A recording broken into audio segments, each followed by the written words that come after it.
This is Indiana High School Baseball on Kankakee Valley Broadcasting's WKVI.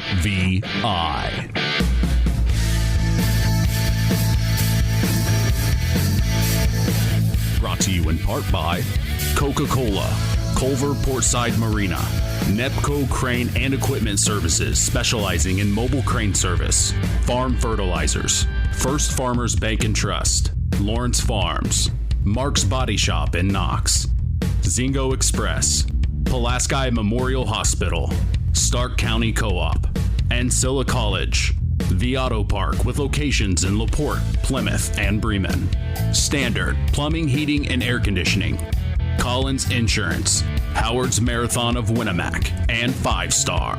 The Coca-Cola pregame show with Mitch Columbi is next.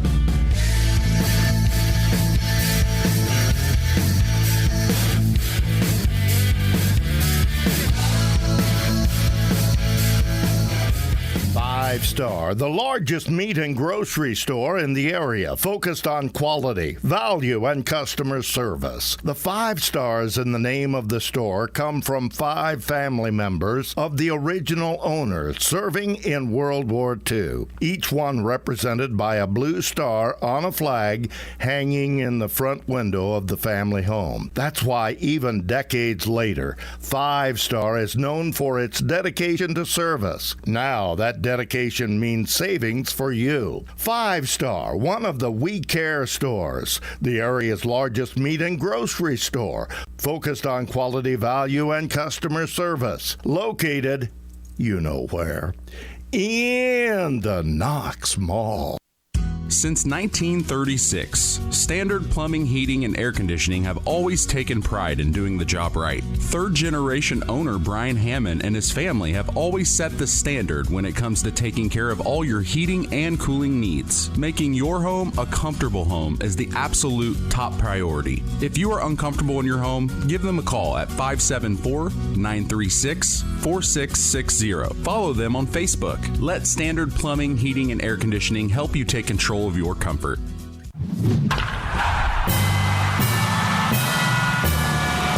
Welcome to the Coca-Cola pregame show. Now, here is the voice of WKVI Sports, Mitch Columbi. You are listening to Kankakee Valley Broadcasting's WKVI. The Winamac Warriors host an old familiar foe in the Oregon Davis Bobcats. This is Indiana High School baseball.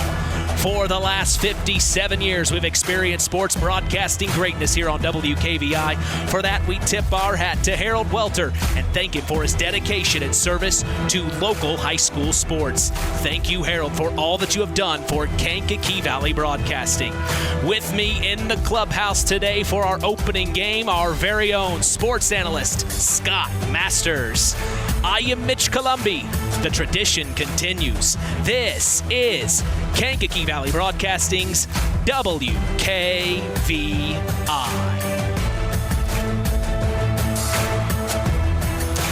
And we welcome you to Warrior Field in Winamac, Indiana, 46996. It's a perfect day for baseball as we are set to continue the new era of Kankakee Valley Broadcasting sports on 99.3 FM and around the world, streaming live on WKVI.com. As we get ready for our first baseball broadcast of the year, we have talked with both head coaches of the Winamac Warriors and the Oregon Davis Bobcats on the Saturday Sports Line the last couple of weeks. Both teams have had the early struggles and are looking for their first win of their 2023 campaign. When we look at the home team in today's contest, we see head coach Mark Hendricks and his Winamac Warriors hungry for a win. Boy, are they hungry. They opened their season on the road against Carroll, where they lost 4-2. Then a couple of days later against Twin Lakes, they took a tough one on the chin, losing 11-1. Things just didn't get much better as they faced a tough Morgan Township team in their third outing. 12-1 was the final. They come into today's matchup after facing their county rival, the West Central Trojans. The Trojans got the better of them and put up 10 runs on the Warriors. The final in that one was 10-0. The Warriors come into tonight at 0-4 on the year. When it comes to hitting, head coach Mark Hendricks said it's been a tough start. As a team, they have struck out 45 times to start the year. Addison Allen leads this team with 3 hits this season and an average of .429. Looking at the pitching for the Warriors, they have used 5 different arms through 21.2 innings played, allowing 16 hits and 37 runs. Coach Hendricks told us on the Saturday Sports Line he likes to keep his pitchers on the mound for at most 3 innings. He said he likes to give more looks and change things up for the other team to adjust. We will see how things shake out for them in this one tonight. Breaking things down and analyzing things for us today, we are lucky to have sports analyst Scott Masters. Scott, welcome to baseball season, my friend. Well, it's warm out, which we like. We're not here shivering in the in the booth for the first couple games of the year, so that's positive. And we're about to get a season underway where we get to sit outside and not have to deal with a lot of the elements like we have to do in football season sometimes. Man. Well, and it's funny, the first football game of the year on WKVI this season was at Winamac, and now our first baseball game's at Winamac. So Winamac is where we make things happen to start our season off. But, from the rundown we just heard, Scott, what are your thoughts on this Warrior team trying to get that first W of the year? Well, you always want to get that first win out of the way to get everybody used to and know how it feels to get a W. And early in the season, you're going to, like you said, use a lot of lineups, a lot of pitchers, even going to put a lot of different defensive looks out there. So you're just trying to get a win under your belt so your guys can feel what it's like to win. Yeah, we have a lot to look forward to for the Winamac Warriors today. They are looking for their first win of the year. So are the Oregon Davis Bobcats, and head coach Scott Green, he told us on the Saturday Sports Line a couple of weeks ago, he has a good core of young men on this team, and like the Warriors, they have had a tough out to start the year. They faced LaVille in their season and home opener, losing a tough one 3-1. Then they had to face Morgan Township as well, and Morgan Township's looking good this year. They took a tough loss, unfortunately, 15-2. They then turned around to play Triton much better, swinging the bats, bringing in 11 runs, but fell short 15-11. They then went on to play a really good Whitco team and fell in a tough one 13-1, and then lost this past Monday against their county rival, the Knox Redskins, 19-2. They come into today off another tough loss to their other county rival, North Judson San Pierre, 10-0. The Bobcats come into tonight's contest at 0-6 on the year. When it comes to hitting, the Bobcats have shown they can get the bats going. Even though they haven't gotten in the win column this season, they have gotten 3 home runs. One from Connor Danford, one from his brother Brady Danford, and one from Connor Frazier. We all know that name. Drew Cooper leads this team with a .312 batting average, and Connor Danford leads the team in on-base percentage at .500. Trevor Campbell has stolen a base 4 times this season for the Bobcats. Looks like he has some wheels the Warriors will need to pay attention to as well. When it comes to pitching, this team has combined for an 8.19 ERA to start the season up to this point. The Bobcats have used 8 different arms through 33.1 innings this year. They have allowed 56 hits and 75 runs. They hope to not allow any in this one today. Scott, your thoughts? Well, you always hope to not allow any. I mean, that's exactly what you're coming into the game to do, Mitch. But you just want to come out and you get a good pitching effort, and if you get runners on base, they're going to want to score for sure. And so we'll see how they plan to attack that offensively. And I always talk about free throws in basketball, so we'll talk about walks in baseball. Okay. Keep them walks low. You don't want to give any free bases. Keep the walks low. That's something right to look out for as the Winamac Warriors are hosting the Oregon Davis Bobcats here in Winamac, Indiana at Warrior Field. We are going to take a break as we appreciate you joining us on the Coca-Cola pregame show, refreshing the world, making a difference. We'll be back after a word from our sponsors as the Pulaski Memorial Hospital Injury Report is next. You are listening to Kankakee Valley Broadcasting's WKVI. Real magic is everywhere. It's in your mom's cooking, in 4-hour dinners with friends, in that first bite of something new, and in the fizz of a Coca-Cola. Now with so many options for less than $5, the Coca-Cola Value Collection will help you make the most out of every magic moment for so much less. Taste the magic for less with Coca-Cola. Who's in? Who's out? It's the Pulaski Memorial Hospital Injury Report with Mitch Columbi. Mitch. Thank you, John Thompson. The Pulaski Memorial Hospital has been serving lives of the residents of Pulaski County and the surrounding area since 1963. We appreciate them supporting local high school sports. We have one injury to report. It's Hunter Ross of Winamac. He went home sick today. Sure hope he's feeling better, as that is our Pulaski Memorial Hospital injury report. Stay tuned as the Marian University Ancilla College Coaches Corner is next. You are listening to Kankakee Valley Broadcasting's WKVI. This presentation of our area's local high school sports is sponsored by Pulaski Memorial Hospital in Winamac. Pulaski Memorial Hospital is dedicated to providing excellent health care to improve the health and quality of life for the people and the community they serve. They will meet the community's needs and exceed their expectations by creating the best possible health care experience. For more information of the services they provide, call 946-2100. Let's talk with the coaches on the Ancilla College Coaches Corner with Mitch Columbi. Welcome to the Marian University Ancilla College Coaches Corner. I have with us head coach of the Winamac Warriors baseball team, Mark Hendricks. Coach, how are you today? Good. It's beautiful out here. I wish they could all be like this. Oh, man, it's a perfect day for baseball. We talked on the Saturday Sports Line. Not much to talk about on the Oregon-Davis baseball end, but I know you're focused more on what your guys are doing. What have you planned today? Hopefully get a win.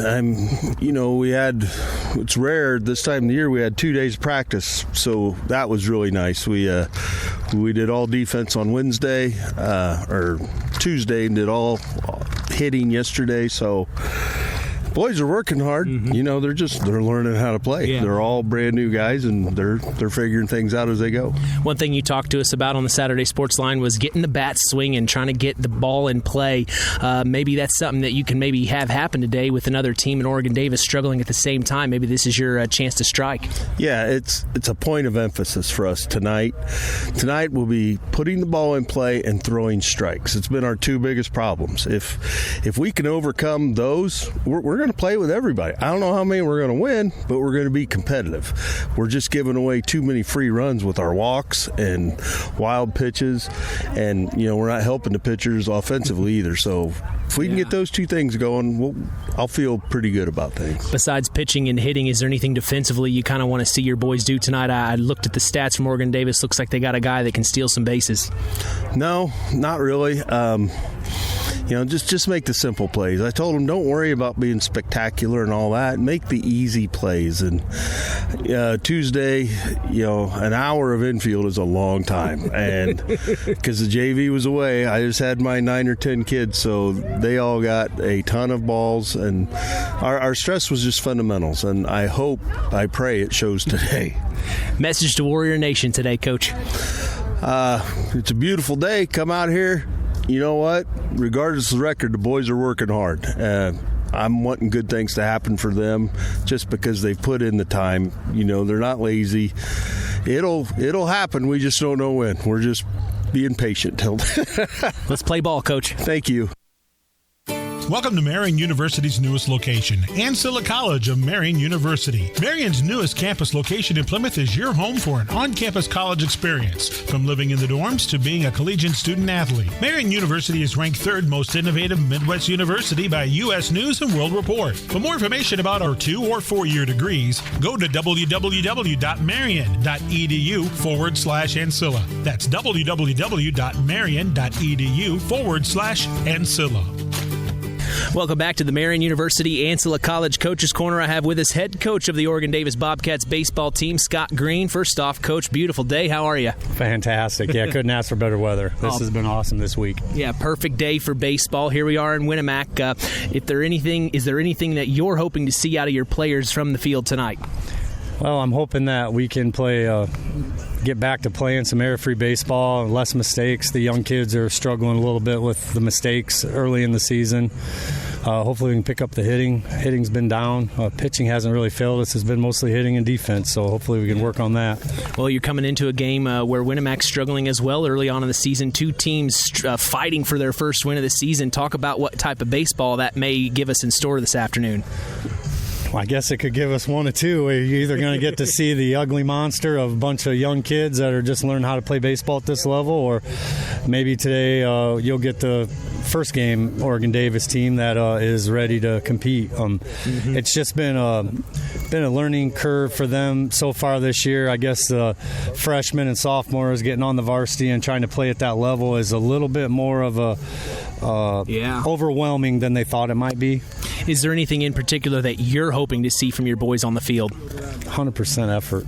I feel like we get down and we stay down, and then we don't do anything after that. It's everybody goes into a shell. I would love to see us stay 100% effort. I don't care what the score is. I don't care if we're losing by 10 or winning by 10. Lay out for a baseball. Know what the next play is. That's what I look for. Coach, I appreciate your time. Last question I always ask our coaches, a message to Bobcat Nation here. Keep the faith. It's going to get better. We're just going to keep trying and try to get us a sectional this year. Appreciate your time, Coach. Thank you. Culver's Portside Marina handles all water and recreational needs. When it comes to pontoons, Godfrey leads the industry in performance and quality, and Portside Marina has them in stock. From Sanpan, Aqua Patio, Sweetwater, and Monaco pontoons, if you're looking for a family boat, Culver's Portside Marina can help. Wanting something more sporty? Yamaha Wave Runners and Kawasaki jet skis are on the showroom floor waiting. Located at 514 West Mill Street in Culver. Stop in or call them at 574-842-5000. Culver's Portside Marina. Stay tuned for America's Pastime with Mitch Columbi on Kankakee Valley Broadcasting's WKVI.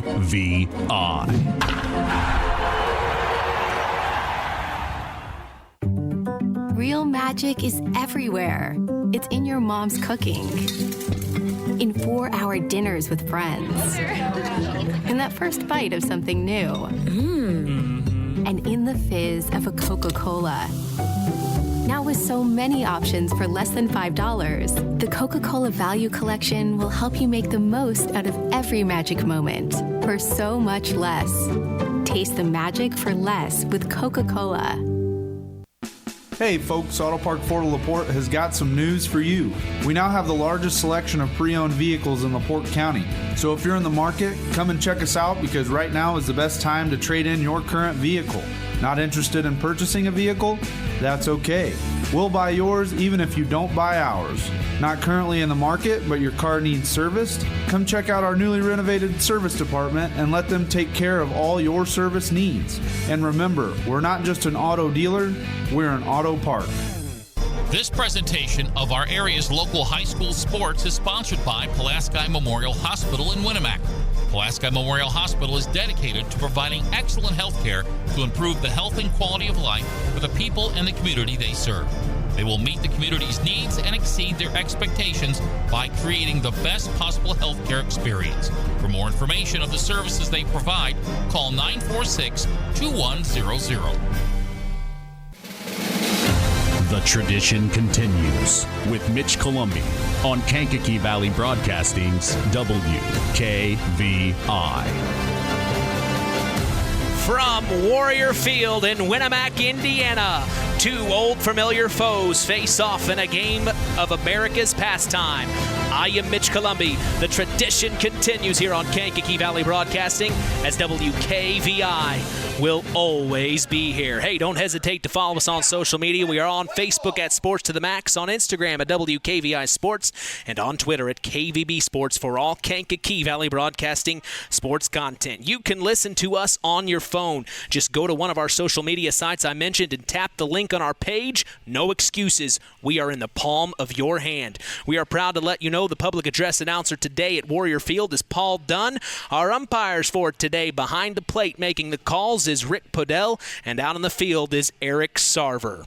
Every morning, join Rich Wallen on the WKVI Morning Show, Monday through Friday, 5 a.m. to 9 a.m. Central. Catch local news as well for our area with Kankakee Valley Broadcasting News Director Anita Gooden, who covers news on WIMR and WKVI. Catch our stories on WKVI.com and Max983.net to stay up to speed in your local area. Sports analyst Scott Masters is with us for our first spring sports broadcast of the season.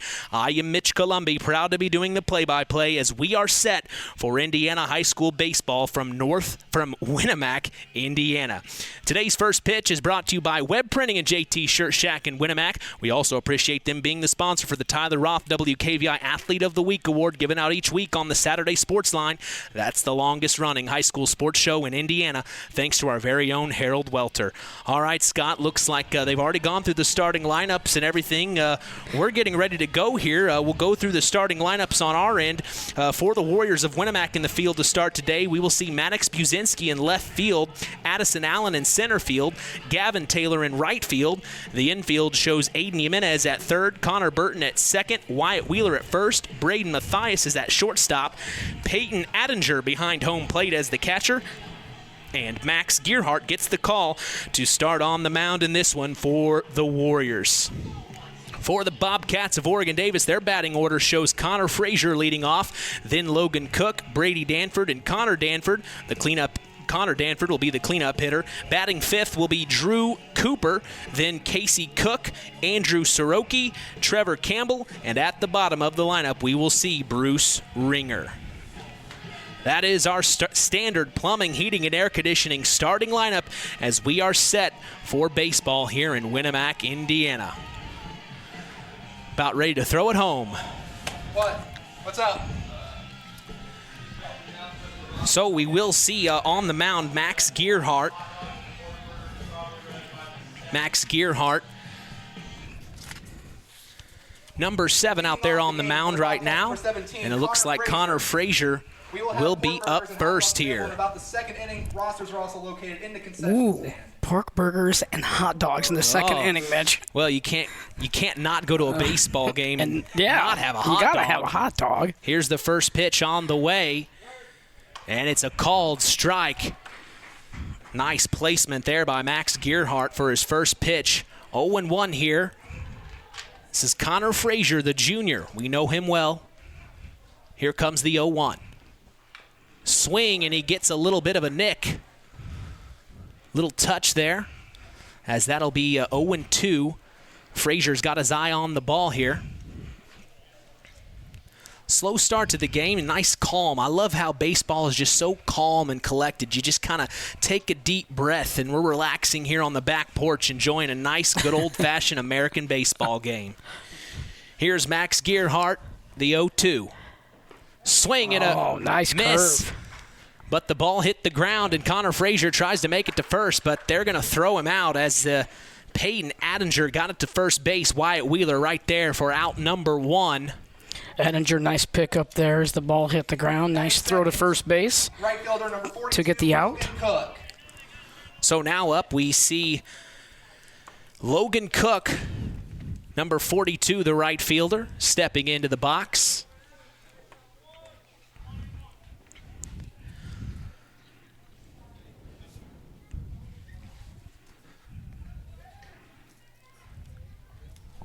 Cook's had 9 plate appearances so far this season. We'll see if he can get something here as Matt Gearhart gets ready to sling this his way. Swing and a miss on the first one. That's strike 1. 1 out here, top of the first. So glad you've joined us here on Kankakee Valley Broadcasting's WKVI. Mitch Columbi along with sports analyst Scott Masters. Here's the 0-1. Right down the middle, called strike 2. Well, Gearhart's doing a nice job of throwing strikes here, getting his teammates ahead here and forcing Oregon-Davis to get up there, and they're going to have to be aggressive. Here's the 0-2. Ooh, looked like a curveball got him looking. Nice little action there on that spin. That was a nice one. Yeah, that was a nice slow curve there. Broke at the knees just in time for the strikeout. And we're going to score that a backwards K, Mitch, because that's a looking strikeout. I like that. Okay. Backwards K. Backwards K for the looking strikeout. No swing. Max Gearhart. He's got 6 pitches in. Here's the 7th. A little outside on the ball. We have Brady Danford up at the plate right now in the batter's box for the Oregon Davis Bobcats. Brady Danford, one of the names we mentioned in the pregame. Of course, he's a .250 batting average right now. 18 plate appearances for him. Here's the 1-0. A little low that time. Looks like it's going to be called ball. 2-0. Here's the count. As you see Brady look down the head coach Scott Green. He's over there at third base giving him the call. Max Gearhart sets and fires. Swing, popped up high, and it's going to go out of play. A foul ball.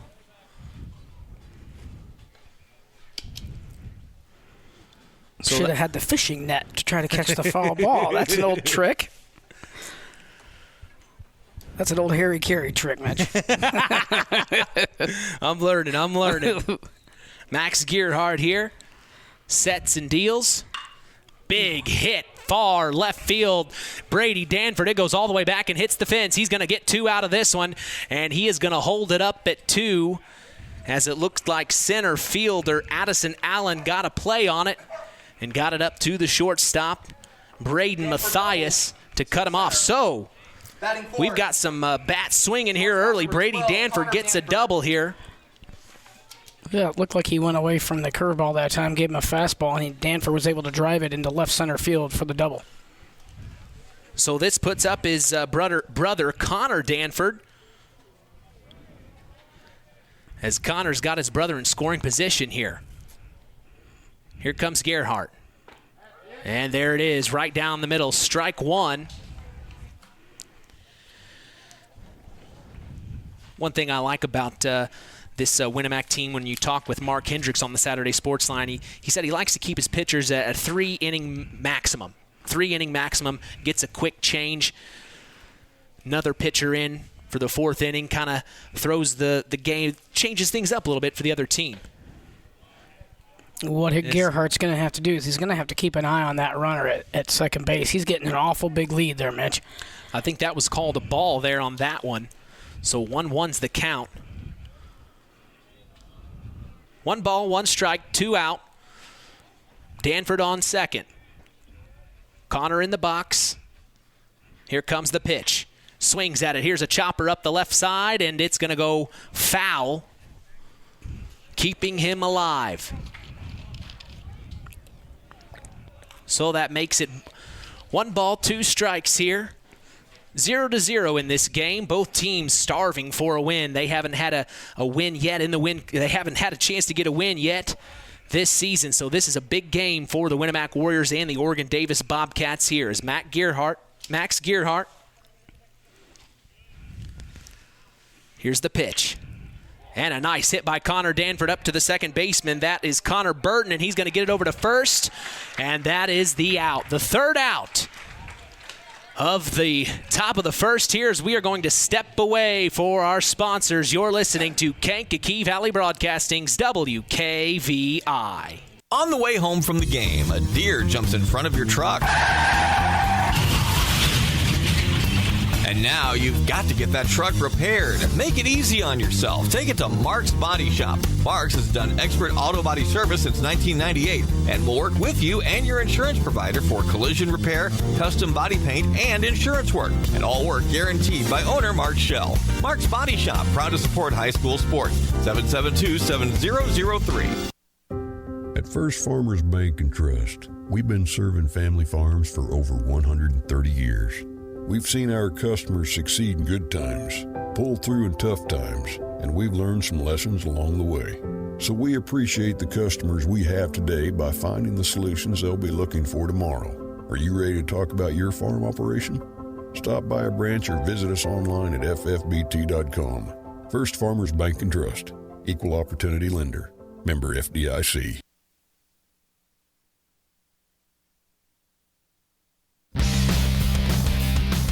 And we're back here at Winamac Field, 0-0, as The Winamac Warriors got out of that one. A quick 3 outs, 13 pitches from Max Gearhart as he gets out of the bottom of getting ready to go to the bottom of the first here. We're going to see, looks like Brady Danford on the mound here for the Oregon Davis Bobcats. What are your thoughts of the first half inning there, Scott? Well, we had the pitcher pretty much controlled the lineup there. They did give up a double there, but the runner was left out on the base, and they were able to take care of business. And so it was going to be Winamac's chance now to hit the ball, have the bats, and see if they can put a couple hits together, maybe get a run or two. Yeah, this is something that Mark Hendricks has really been wanting to focus on for his Warriors, is getting the bats going. It's just been a tough start to the season. And this is a game that they have an opportunity, both teams for that fact, the Oregon Davis Bobcats and the Winamac Warriors. You get two teams going in early in this season without a win. Boy, they get hungry the more and more you go on. And a beautiful day like today like this, I mean, perfect weather, hardly any wind, it looks like. Just perfect baseball weather. Couldn't say it enough, Scott. Yeah, we got some nice early season weather, which is nice because it can easily just as well be very cold and maybe even some precipitation, I should say. But we're not going to have to deal with that today, which is real nice. All right, so we're set for the bottom of the first here, 0-0. Winamac up against the Oregon Davis Bobcats as Winamac is hosting here at Warrior Field. So glad you've joined us here on Kankakee Valley Broadcasting's WKVI. Here's the first pitch. Called strike. Brady Danford gets to work early here as Connor Frazier's the catcher behind home plate here. This is Peyton Attinger in the box for the Winamac Warriors.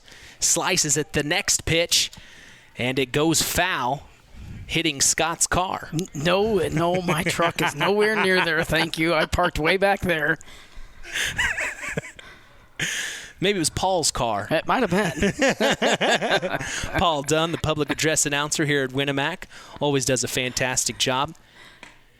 And got him on the third pitch, strike 3, as Brady Danford getting to work early there. 3 pitches and takes care of business. As next up for the Winamac Warriors is Connor Burton, the second baseman. He's going to step in here. Burton in .083 batting average. Here's the first pitch, a little high on that one. Ball 1 called.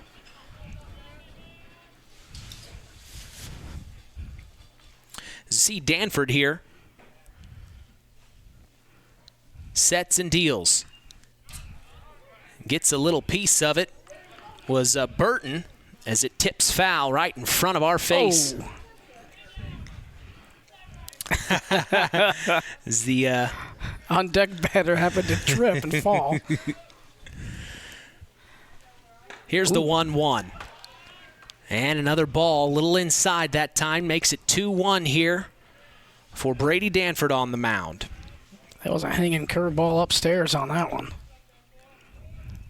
Yeah, they got some movement on them. Oh, and a nice hit right up the middle. It's Connor Burton, and the shortstop gets a hold of it. Connor Danford, and he slings it over to first base for the out. That was Andrew Soroki on the catch. So there's out number 2 for the Oregon Davis Bobcats. They've got 2. Addison Allen now. The center field will step in. Center field position will step in here. This is Addison Allen. He's got a .429 batting average, so here we go. First pitch on the way. Called a ball. By far and away, Allen leading the team. He's 7 for 10 on the year.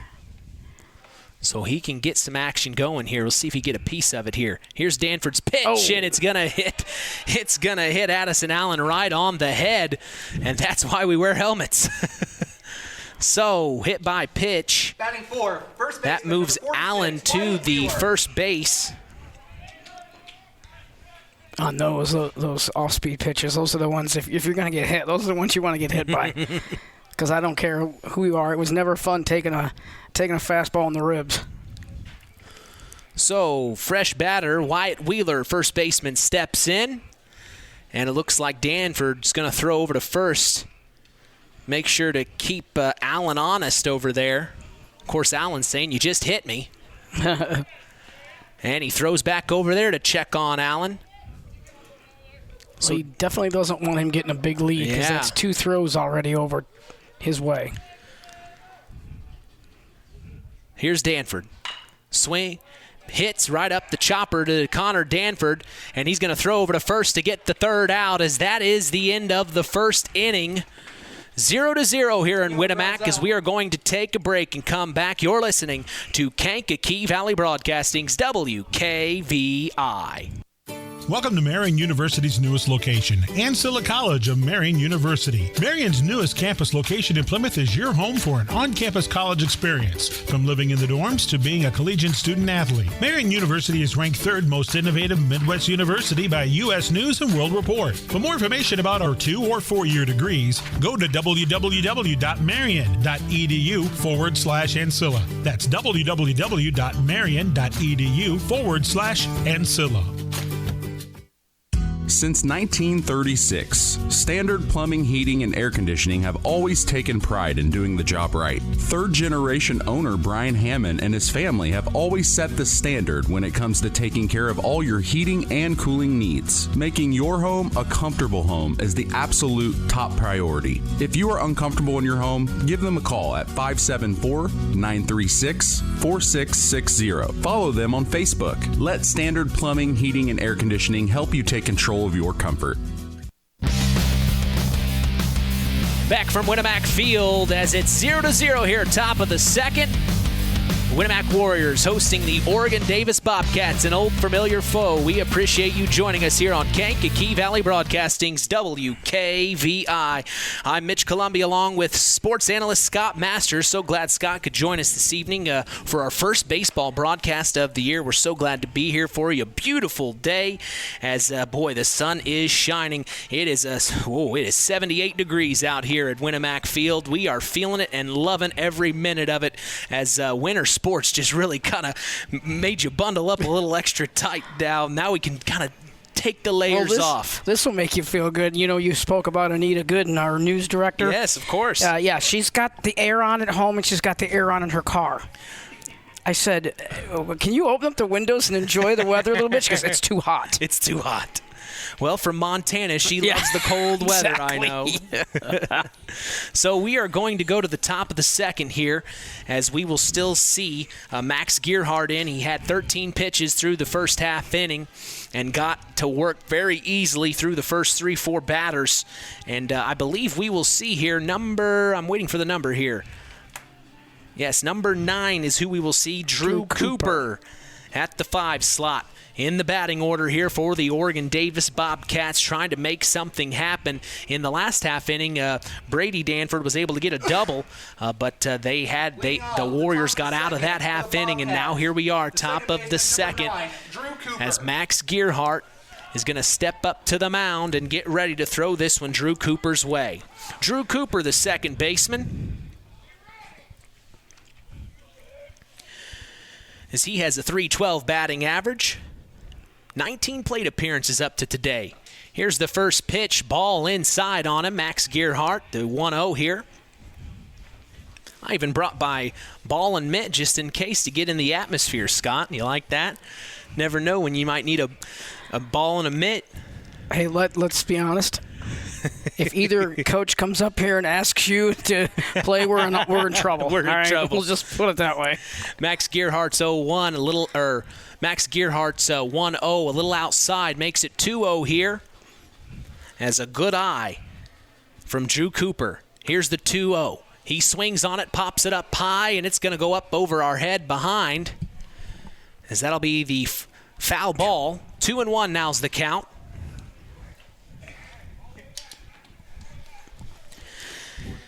Yeah, I got to take the headphones off and make sure I don't hear any cars get hit. Yeah, right.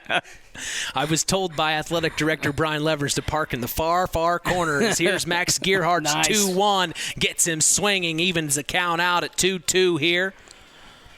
in the top of the second. 0-0 here. These teams are hungry for a win, trying to get the first one of the season for each of these ball clubs. As here's the 2-2. And a ball outside makes it a full count. The first time we're going to see a full count today from Max Gearhart. We'll see how he handles this, Scott. Well, what you're going to do, if you're Cooper, you're going to get in there and you're going to rip anything close. Here's the 3-2, and he does. He does exactly that, and he rips it up the left right between the third baseman and shortstop. It gets into the outfield, and he's going to get a single off of this. Nice job by Drew Cooper. He gets on first base, and the ball went all the way back to left fielder Maddox Buzinski, who fielded that one and brought it in. So, Cooper on first. Casey Cook steps up to the plate. We've got Andrew Soroki on deck. As Max Gearhart's going to check with first, throws over there and trying to keep Cooper honest. This will be Winamac's opportunity here to possibly get a double play with a ground ball. Casey Cook. Here's the pitch, and it hits dirt. And that makes it ball one here. 1-0 for Casey Cook.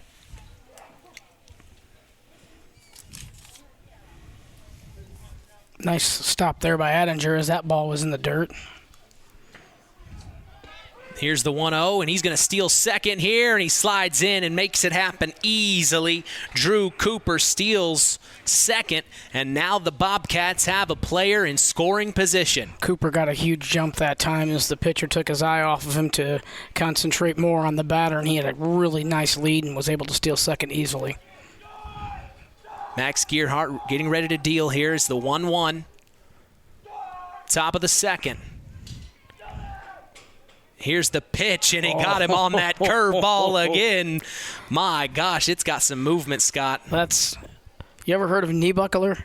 Buddy, that's a knee buckler right there. That buckles those knees. So, Max Gearhart, 1-2's the count. Here's the pitch. And just a little up top that time. Makes it 2-2. You might ask at home, what's a knee buckler? Well, that's the curveball that's coming at the batter that curves in, and it looks like it's going to hit you, so it buckles your knees. I'm trying to duck. Well, yeah. Nobody wants to get hit. Gearhart checks the runner at second. Here's the 2-2. Swing and a miss, and he's going to try to steal third, and he slides in, Drew Cooper, and they call him safe. They called him safe. They called the third baseman bobbled the ball on the throw from the catcher, so that's what they're going to call. They're going to call a bobble. Well, the Bobcats are taking chances early here, a couple of stolen bases.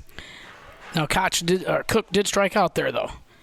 So Cook strikes out, making it out number one here at the top of the second for the Oregon-Davis Bobcats, but they've got a runner on third here trying to get home. Here's Gearhart, first pitch to Andrew Soroki, and it's a ball on the inside. Soroki, 10 plate appearances this season. Still hoping for his first hit. Some contact here in this one today, hopefully. As here's the 1-0. Up top. Makes it another ball. 2-0 here with one out. Top of the second. 0-0 here between the Winamac Warriors and the Oregon-Davis Bobcats. Max Gearhart, pitch on the way. And another ball called. Boy, that was a close one there. I think they're going to call that little high and outside. Mitch for the ball. With 3 balls now and no strike count. Here we go. Max Gearhart sets and deals. And there's the first strike. 3-1 now as Andrew Soroki just let that one go by. Well, 3-0, you're not going to swing. No, you're not going to swing, and as a pitcher, you're going to get that get me over strike. Yep. So here's the 3-1 from Max Gearhart to Andrew Soroki. And he gets another strike right at the top left corner. So full count now. Just what Max Gearhart wanted to get back into this here. Started with 3 balls, comes back with 2 strikes. Oh, and he got him. Got him looking, Scott. Strike 3, Max Gearhart. And through 2 innings, that was his 27th pitch that I've counted. So he's getting work done. He's got a runner at third he's keeping an eye on. Trevor Campbell. But now 2 outs here, top of the second. And we see Trevor Campbell, the third baseman, step into the batter's box for the Oregon Davis Bobcats. Max Gearhart checks the runner at third. Takes the call from, and a little up top there on that one. 1-0's the count.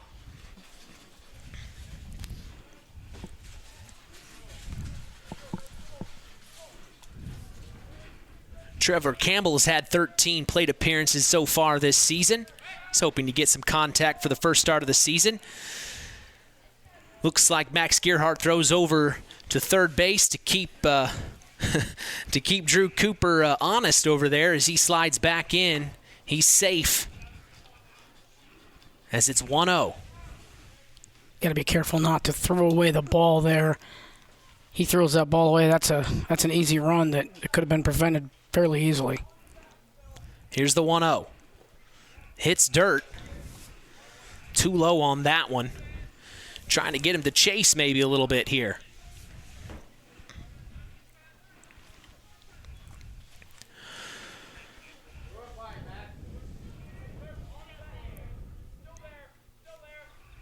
Max Gearhart deals the 2-0. And Soroki gets a little piece of it there, or Campbell gets a piece of it and goes foul. That makes it 2-1 here.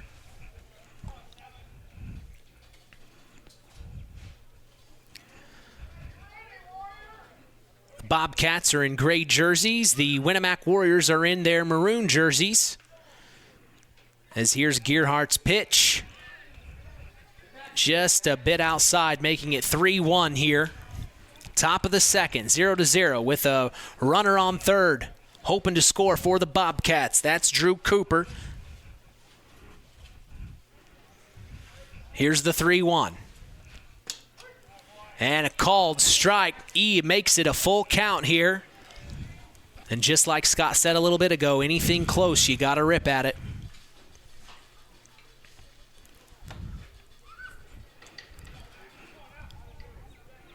Gearhart looks over at third. Now he takes the call from his catcher, and he deals. Swing and a miss as Trevor Campbell strikes out, and that's the end of that's the top of the second, coming to a close here, 0-0 between the Winamac Warriors and the Oregon Davis Bobcats. We're going to take a break and come back. You're listening to KVB's WKVI.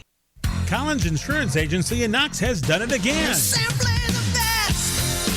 They have earned the distinction of preferred agency partner from the Western Reserve Insurance Company. Can't touch this. So what does that mean for you? Collins Insurance Agency provides themselves of taking care of its community. That means providing the best insurance that keeps you and your family safe in a time of need.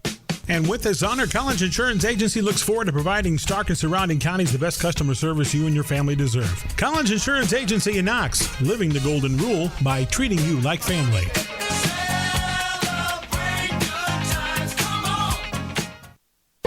Stay tuned for America's Pastime with Mitch Columbi on Kankakee Valley Broadcasting's WKVI. Culver's Portside Marina handles all water and recreational needs. When it comes to pontoons, Godfrey leads the industry in performance and quality, and Portside Marina has them in stock. From Sanpan, Aqua Patio, Sweetwater, and Monaco pontoons, if you're looking for a family boat, Culver's Portside Marina can help. Wanting something more sporty? Yamaha Wave Runners and Kawasaki jet skis are on the showroom floor waiting. Located at 514 West Mill Street in Culver. Stop in or call them at 574-842-5000. Culver's Portside Marina. Back in Warrior Field, 0-0 here, bottom of the second. As we are going to see Brady Danford step back up on the mound, and we will see here in the batter's box, number 7, Max Gearhart. So Gearhart gets his first chance, and Brady Danford's pitch gets away from him. Ball 1. Yeah, it was a breaking ball that didn't break. Yeah. Went over the Taking head. my lines? I'm learning. Danford sets, deals, and a little too high that time. Second ball.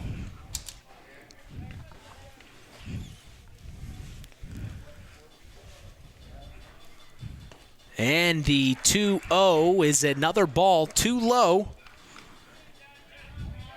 Gearhart, a 111 batting average.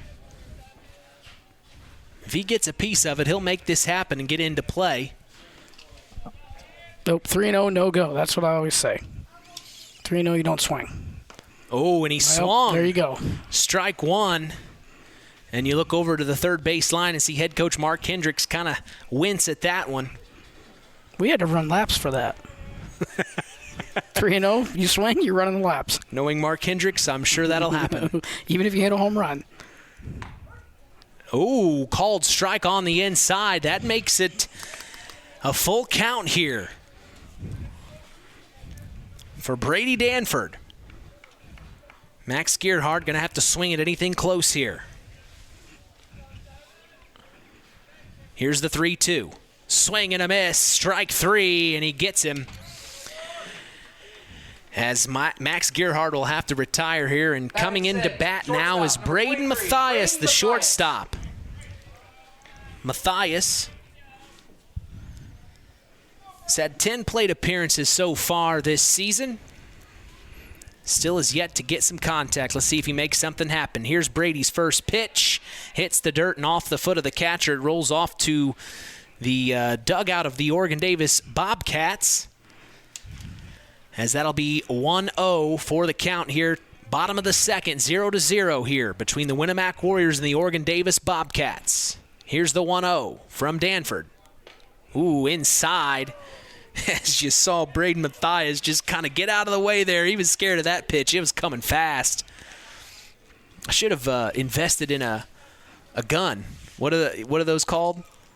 Speed guns? Speed gun. Yeah. I should have invested in a speed gun. That's I don't next. think Lenny's going to buy a speed gun. Just saying. I'll buy it myself like everything else. Hit up the middle, through the shortstop's legs and to the center field. And it's going to get through for a base hit. Big time hit for Braden Mathias as he gets on base for the Warriors, and that's exactly what he needed. And on the play there, you saw Connor Danford at the shortstop position. It just goes right through his legs. That's a play he normally makes. It just didn't happen there, and it goes right back to the center fielder. So big time play there for Braden Mathias. Boy, they like to check on him every time here as he throws over to first base. Keeping the runners honest today, Scott. Yeah, you don't want to let him get that big of a lead over there to get an easy stolen base.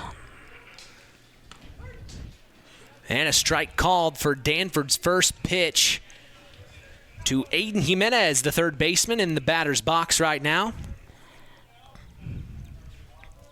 1 out, 0-0, 0-1. Danford deals. And the Peyton Addinger throws it to first base. I think they thought that,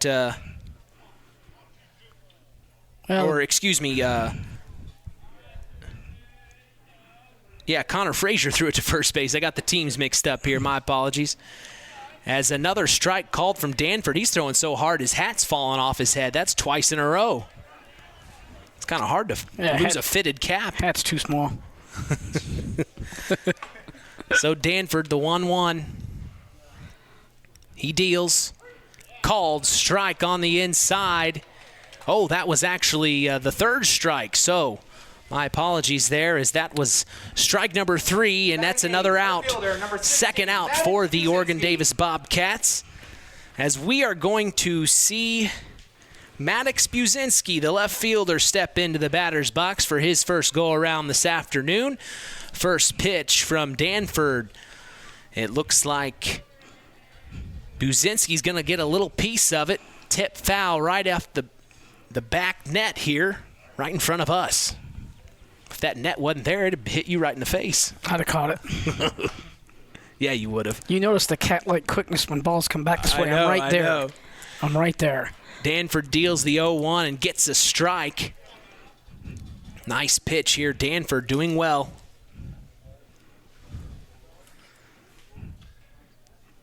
Here's the 0-2. Swing and a hit, and it's caught by the third baseman. Nice play by Trevor Campbell, the third baseman, and he catches the out, as that will be out number 3 here at the bottom of the second. We're going to go to the top of the third after this timeout.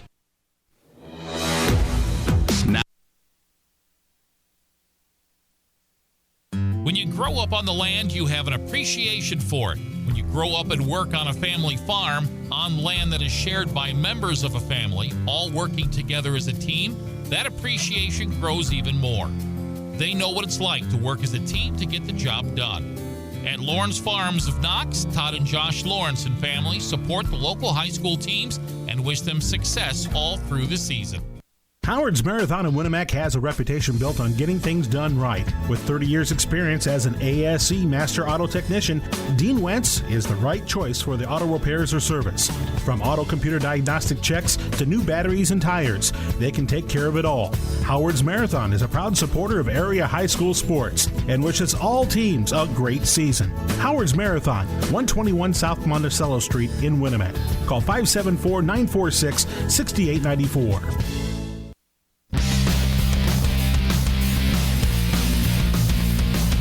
Top of the third here at Winamac Field, still scoreless, as the Warriors will be on defense here to start the third inning.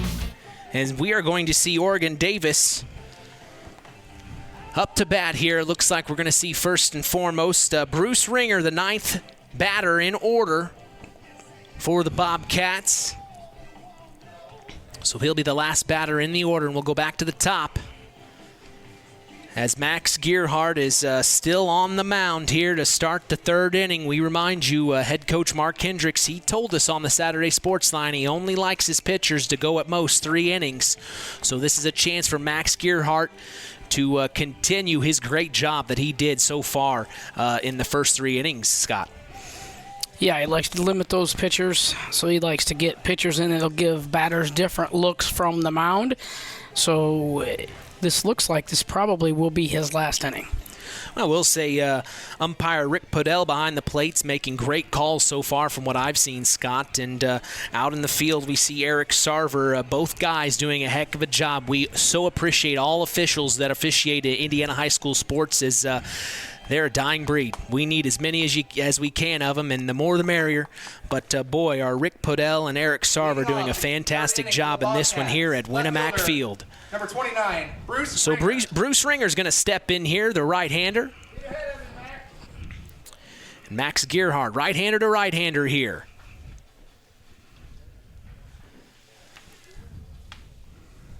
Top of the third, 0-0. Bobcats visiting the Winamac Warriors. Here's the first pitch to start the top of the third. And it's a ball up top from Max Gearhart. Gearhart, the 1-0. Here it comes. And just a bit outside. Got away from him there. Ball 2.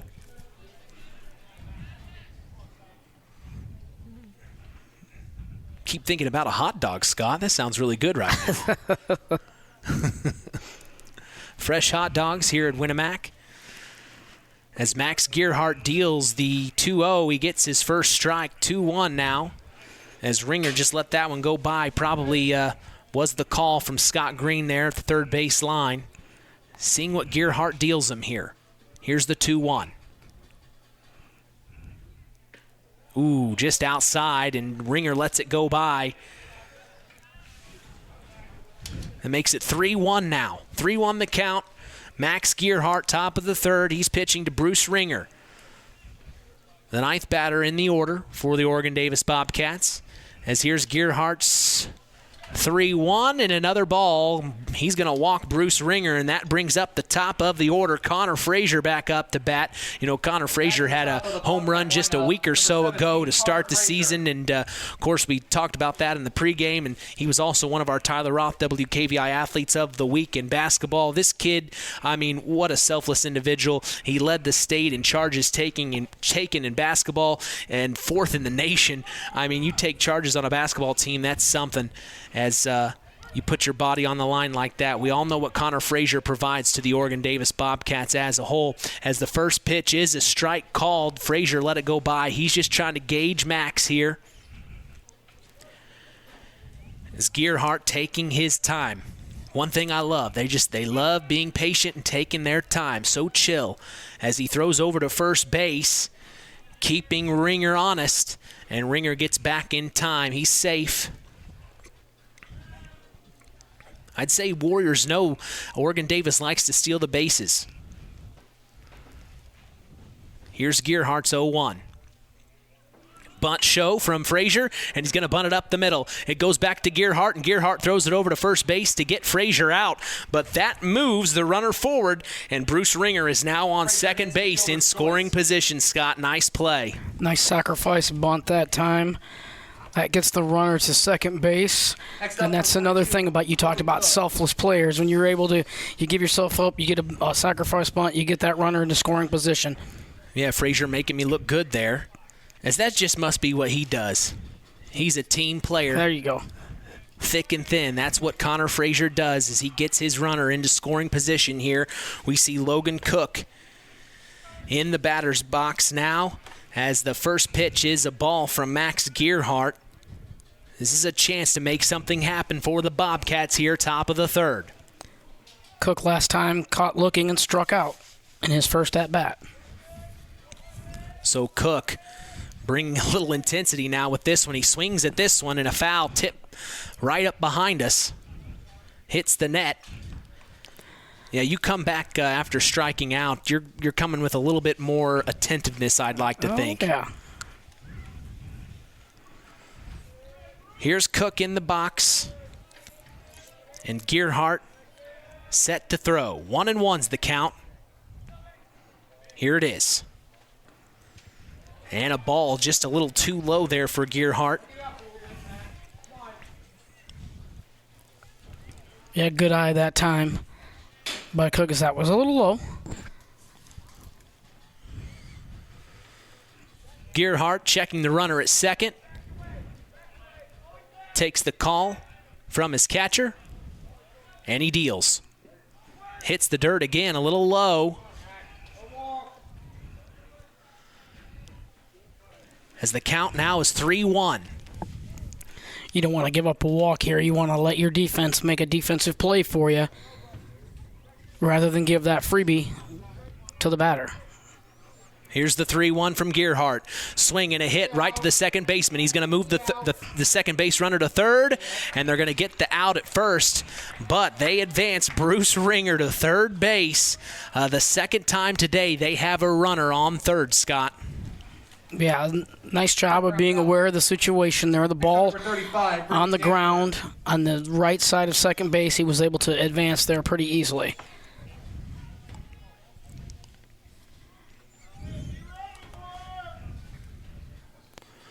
So 2 outs and runner on third once again for Oregon-Davis. Here's Gearhart's pitch. Called strike. As this is Brady Danford back in the batter's box. He was able to get a double in his first at bat.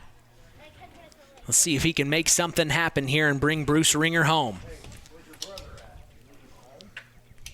Here's the 0-1. Just outside, another ball. So 1-1's the count, evens things out. You see head coach Scott Green telling Ringer, giving him pointers, some ideas of what he wants him to do here. They're trying to get a point on the board here. Gearhart, the 1-1. Oh, big time hit from Brady Danford. He's going to bring Ringer home, and the Bobcats are going to score first as it's an RBI single for Brady Danford. Danford singles. Ringer scores. So nice play from Brady Danford, bringing number 12, Bruce Ringer home as it's 1-0. The Oregon Davis Bobcats lead. And stepping into the batter's box is Brady's brother, Connor Danford, the shortstop today. Danford, of course, both of them played for the basketball team. Two names we know very well. Top of the third, 1-0, the Bobcats lead. 2 outs for the Warriors.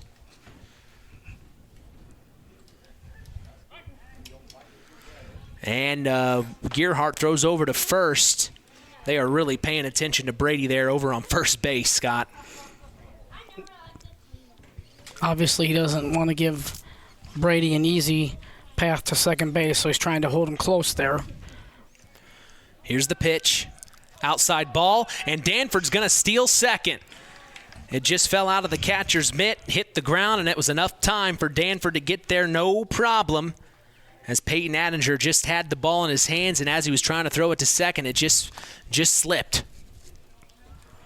So, runner on second. 1-0 the count. Here's the pitch. Up top, ball 2. Danford being very patient here, taking his time.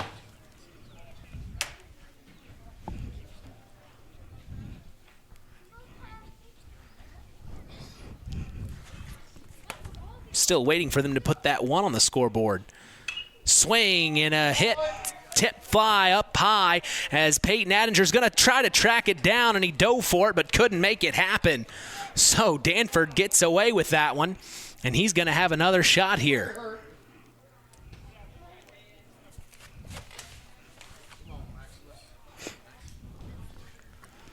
So 2-1 the count.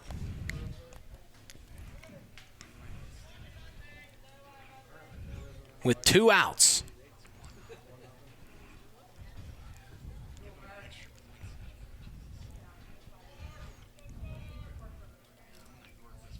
Here's the pitch.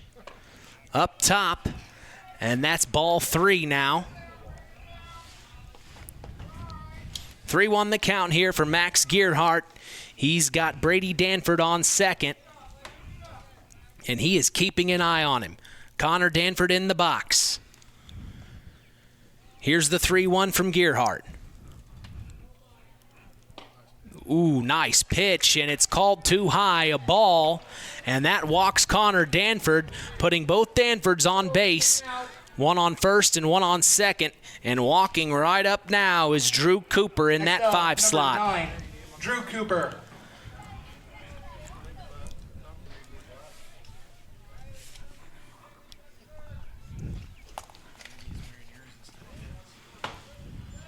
So Gearhart, 2 on and 2 out. First pitch up top, ball called.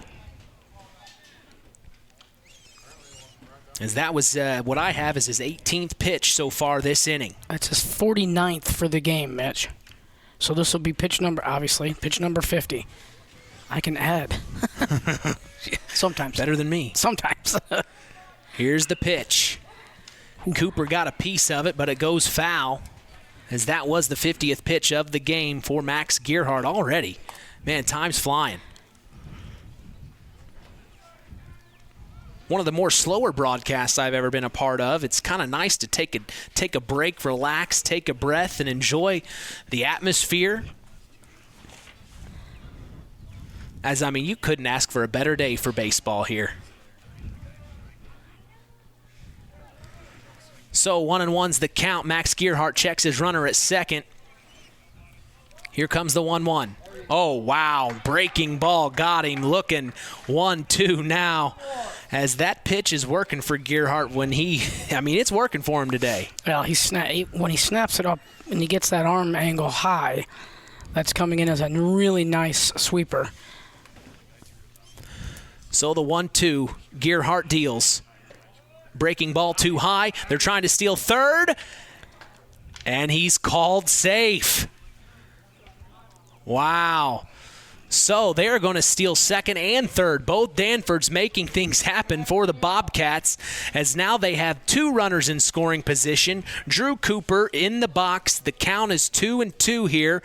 We are at the top of the third with 2 outs. It's 1-0. The Oregon-Davis Bobcats lead, and they're hoping to add to it here. Gearhart hoping to not let that happen and get this third out here and go back to the dugout. Here's the pitch, the 2-2. Now it's 3-2, full count.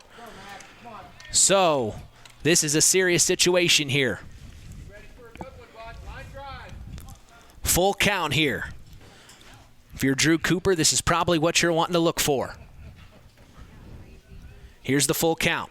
Swing and a miss. And Gearhart gets him swinging for out number 3, as that will be the end of the, or that is the end of the top of the third here on Kankakee Valley Broadcasting's WKVI. Real magic is everywhere. It's in your mom's cooking. In 4-hour dinners with friends. In that first bite of something new. And in the fizz of a Coca-Cola. Now with so many options for less than $5, the Coca-Cola Value Collection will help you make the most out of every magic moment for so much less. Taste the magic for less with Coca-Cola. Stay tuned for America's Pastime with Mitch Columbi on Kankakee Valley Broadcasting's WKVI. Since 1936, Standard Plumbing, Heating, and Air Conditioning have always taken pride in doing the job right. Third-generation owner Brian Hammond and his family have always set the standard when it comes to taking care of all your heating and cooling needs. Making your home a comfortable home is the absolute top priority. If you are uncomfortable in your home, give them a call at 574-936-4660. Follow them on Facebook. Let Standard Plumbing, Heating, and Air Conditioning help you take control of your comfort. Back for more here at Winamac Field, as the Oregon-Davis Bobcats were able to get a run there at the top of the third. Got several runners in scoring position, Scott, as that was a good half inning for the Bobcats. Yeah, they were able to get some runners on base and put some pressure on Winamac, and was able to get one across. So that's the 1-0 lead we have right now. And now Winamac will come up and try to see if they can't push a runoff across themselves. Well, I want to give a big-time shout-out to my good friend from Evansville who's tuned into the game, Nick Jost, all the way down from Evansville, Indiana. Sure do appreciate you tuning in, my friend. We'll see you this Saturday in Indianapolis. Taylor. So, stepping into the batter's box for the Winamac Warriors, number 6, Gavin Taylor, the right fielder. As here's the pitch from Danford. Swing and a miss. Strike 1. As Danford's still on the mound. Done a pretty good job for the Bobcats up to this point. Here's his 0-1. Right down the middle. Strike 2 called. No swing. As Brady getting ahead here early on in the bottom of the third. Swing and a miss from Gavin Taylor. That's strike 3. 3 pitches, 3 strikes, 1 out for the Bobcats. As now we will go back to the top of the batting order and see the catcher, number 2, Peyton Addinger, step back into the batter's box.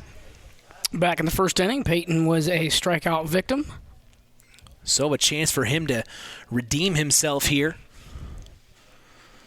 As it's 1-0, the Bobcats lead. The first pitch from Danford. Nice breaking ball in there. Strike 1 called. Both teams coming into today without a win to start their season. They both are desperately wanting a win. As here's a chopper up to the shortstop by Connor Danford. It goes right through his legs again. And here is Peyton Addinger with a single. He gets on base. Nice job by him. Addinger reaches on an error. That's the kind of play you want. Oh, error. Yes. Okay, so an error. Next up, number 4, Connor Burton. So an error there for Connor Danford as he bobbled it there. Had a couple of plays like that there at the shortstop position. Of course, we've talked about it, how important the shortstop position is on any team, and right there it shows you. As here's another chopper up the left side. The third baseman's going to get it and throw over to first, and he is going to be safe. So the Warriors get 2 on now here with 1 out at the bottom of the third, Singles. and they've got a runner in scoring position here. Next up, number 15, As Addison Allen is going to step into the box here. Little dribbler that time towards the third baseman. He had to come in and make a play and got a good mid on it and good strong throw, but the fast runner was able to advance down to first for that single. So runners on first and second with nobody out. Or 1 out, pardon me. Danford's first pitch. And that definitely went foul territory into the parking lot. We wish whoever's car that was well.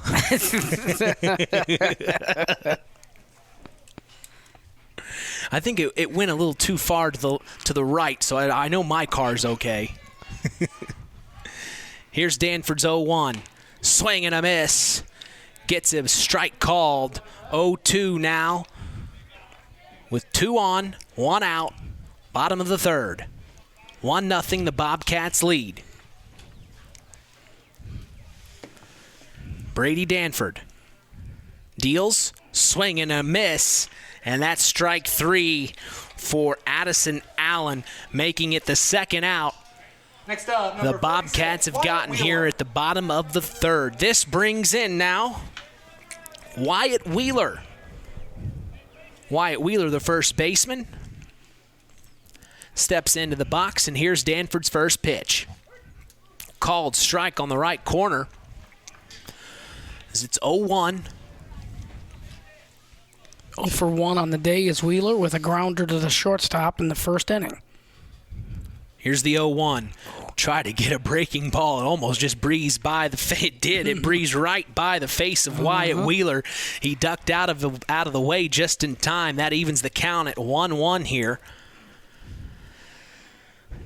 Danford deals, breaking ball again, a little too high that time, just didn't break as far as he wanted it to.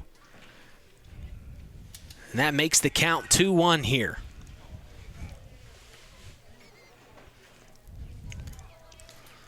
Two on, 2 out, bottom of the third. Bobcats lead 1-0. Warriors trying to tie this one up here. Called strike on the right corner. Nice fastball on the outside corner that time. So that evens the count at 2-2 here. Swing and a miss, strike 3, and Danford gets the third out as that will be the end of the third inning. We will take a break and come back for the top of the fourth. You're listening to Spring Baseball on Kankakee Valley Broadcasting's WKVI. This presentation of our area's local high school sports is sponsored by Pulaski Memorial Hospital in Winamac. Pulaski Memorial Hospital is dedicated to providing excellent health care to improve the health and quality of life for the people and the community they serve. They will meet the community's needs and exceed their expectations by creating the best possible health care experience. For more information of the services they provide, call 946-2100. The Stark County Co-op has been a member-owned farm services co-op in Stark County since 1928. That's over 90 years, and they're still providing the same quality agronomy services to the farming community of Stark and surrounding counties. The Stark County Co-op is an LP and fuel provider. The Stark County Co-op purchases grain at both locations, Hamlet and Brems. You can reach them by phone at 1-800-782-3392, the Stark County Co-op.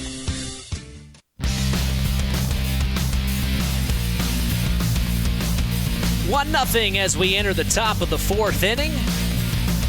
Here at Winamac Field in Winamac, Indiana, Mitch Columbia along with sports analyst Scott Masters. We're so glad to be here for you as we have a wonderful baseball game that's been happening. So glad that this was our first one of the year, Scott. We've got a good game we are watching right now. Yeah, we got a good game, a lot of good action here, and the weather couldn't be nicer, so we've got to be really happy about that. Kankakee Valley Broadcasting is going to historic Wrigley Field to catch the Chicago Cubs take on the Boston Red Sox Saturday, July 15th. Hop on a chartered bus at KVB headquarters and be chauffeured all the way to the friendly confines. Call 574-772-6241 during regular business hours to save your seat. This sounds like a fun trip, Scott. I always have a fun trip when I go to Chicago, go to the Cubs game. Actually went on one of our bus trips back in 2014. We went to North and South Dakota. I got to see the Badlands. I got to see Devil's Tower. I got to see Mount Rushmore. There you go. I believe they're doing that trip again this summer as well. So KVB Trips, making things happen this summer. Stop by KVB headquarters at 400 West Culver Road in Knox, Indiana, or call us at 574-772-6241. We're going to go to the top of the fourth here as it's 1-0.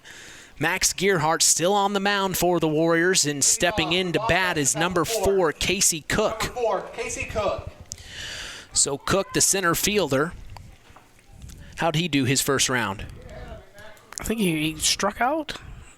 So he is 0 for 1 on the day. So here's Gearhart's first pitch, and Cook gets a little piece of it. Tip foul.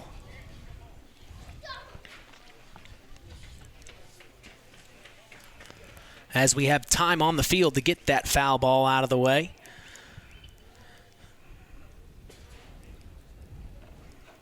Yeah, we always, when we were playing, anything that went foul, you always had to hustle out on the field and grab it. You always wanted to keep those referees going, or those umpires going, so keep them happy. Here's the 0-1. Ooh, nice pitch. Breaking ball, strike 2 called. And boy, both pitchers on the mound today have that breaking ball, guys.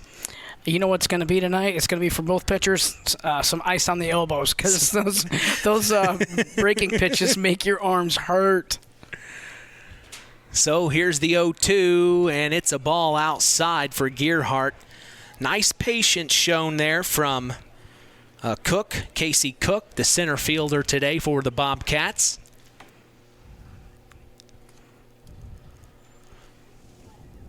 Top of the fourth, Bobcats lead 1-0. Here's the 1-2.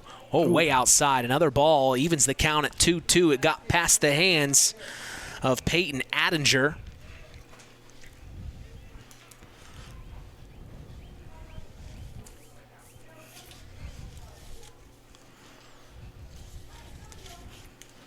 So here's Gearhart, 2-2. Swinging a tip foul up high. Oh, there and it it's is. going to hit the roof. Little sound effect action for you.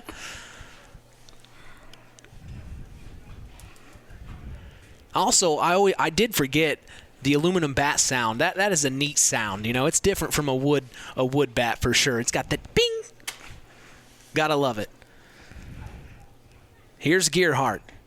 Oh, wow. And there's your knee buckler there, Scott. Yep. Strike 3 called, and it actually made him kind of dip down, and that ball just fell right into the strike zone, as that is out number 1 for Max Gearhart here at the top of the fourth, trying to salvage things and keep it a close game. It's just 1-0, and we've seen the Warriors get into scoring position. Here's the first pitch from Max Gearhart to Andrew Soroki, as it's a ball just a little outside there. Nothing was worse than when you get the scouting report. Oh, yeah, the pitcher we're facing today, he's a real good curveball pitcher. Oh, boy. Great. Yeah, exactly. Gearhart slings another one in there. Strike 1 called. A 1-1 count here, top of the fourth. Because what's your tendency to do? If the ball's coming at you, you're going to try to get out of the way. Yep. Well, right That's down exactly what happened. Oh, he thought it was going to hit him, I think. Yeah, exactly. Here's the 1-1. And just a bit up top, as that makes it 2-1 now, the count.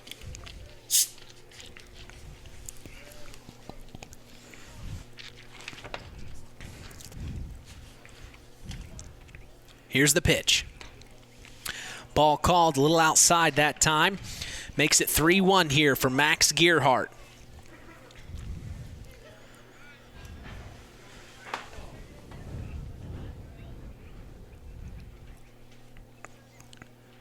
Here's the pitch.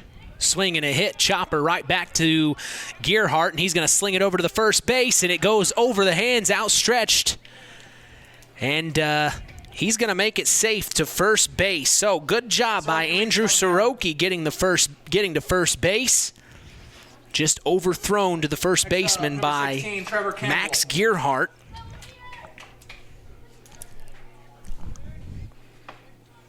So that's going to go down in the books today as an E1. So error on the pitcher. Made a nice job getting off the mound and then just didn't take time enough to get the throw to first and overthrew his first baseman, who's pretty tall. It's kind of hard to overthrow that guy. Trevor Campbell in the box now, swings and misses. Strike one called. As the Bobcats have one runner on, one out here at the top of the fourth.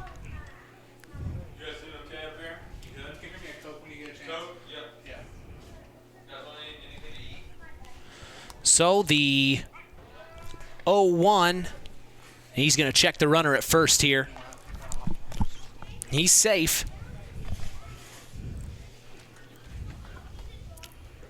He looks over again. Gearhart sets, deals, ball outside.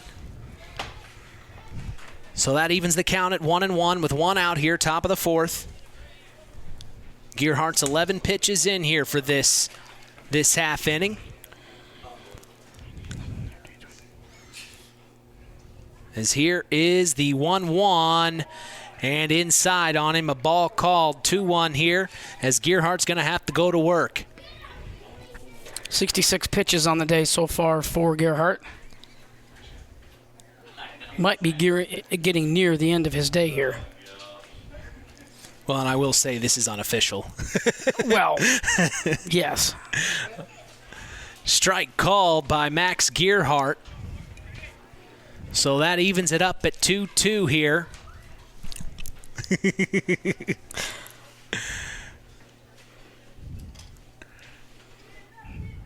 He checks the runner at first. Here's the 2-2. Outside again, ball three called. 3-2 now, full count. And here is Trevor Campbell's chance to swing at anything close, make contact here. With a runner on first, they're up 1-0. It'd get a runner onto second base in scoring position. And here's the 3-2. Ball four called, too low. And that moves Andrew Soroki to second base, and Trevor Campbell will take first.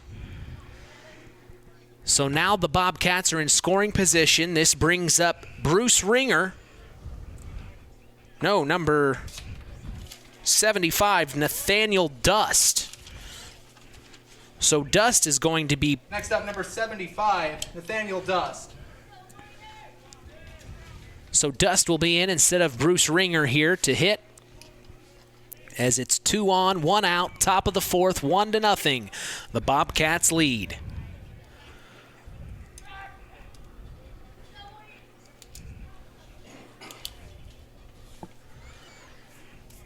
So Dust, first time we're going to see him today. He's had 11 plate appearances so far this season. This will be his 12th. As here's the first pitch from Gearhart. He gets a hit right to the shortstop, who stops it, throws it to 2, and he lost it. Here comes the third base runner all the way to score.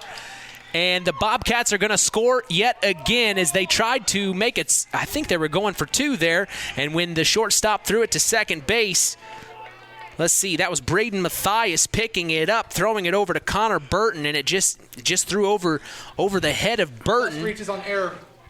So another error for the Warriors, and that moves 17, Connor Frazier. The runners at the corners now.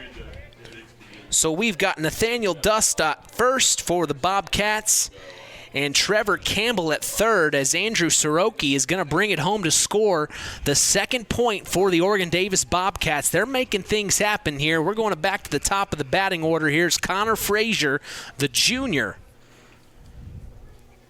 First pitch for Frazier up top. They're going to throw to second to try to get him out.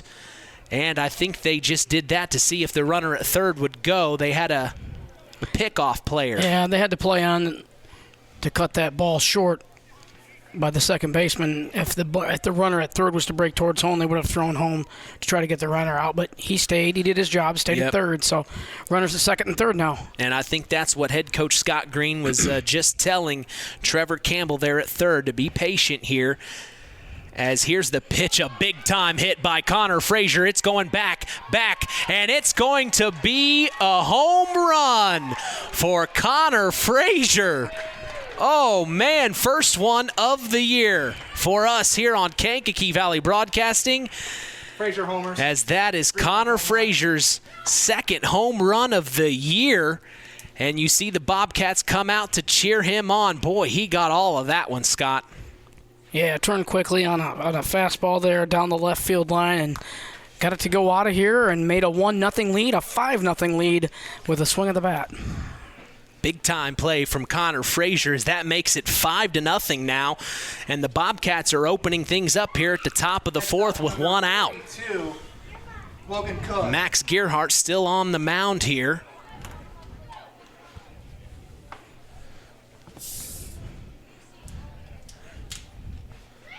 So Gearhart with one out, he's going to send this one to Logan Cook. First pitch, strike called. As Logan Cook, the right fielder,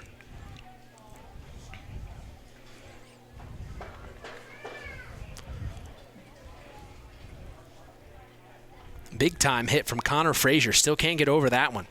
As here is another big hit from Cook, and it goes to the right fielder, and he does a great job for the Warriors. That was Gavin Taylor on the play, and he gets the second out for the Winamac Warriors here at the top of the fourth. So now we're going to see Brady Danford step back in, and boy, he's had a heck of a game so far, Scott. Yeah, he's done a very nice job.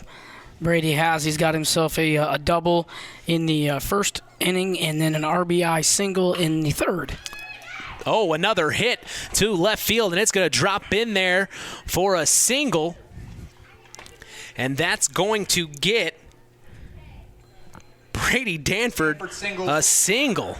So he's on base yet again, and now his brother Connor's going to step into the box. Number 12, Connor Danford. As I think the Bobcats are starting to catch on for what Max Gearhart's got. Things seem to be aligning for the Bobcats here in this one. 5-0, top of the fourth, 2 out, 1 on. Here's Max Gearhart. Sets and deals, ball up top. They're just keeping an eye on Brady Danford there over at first base.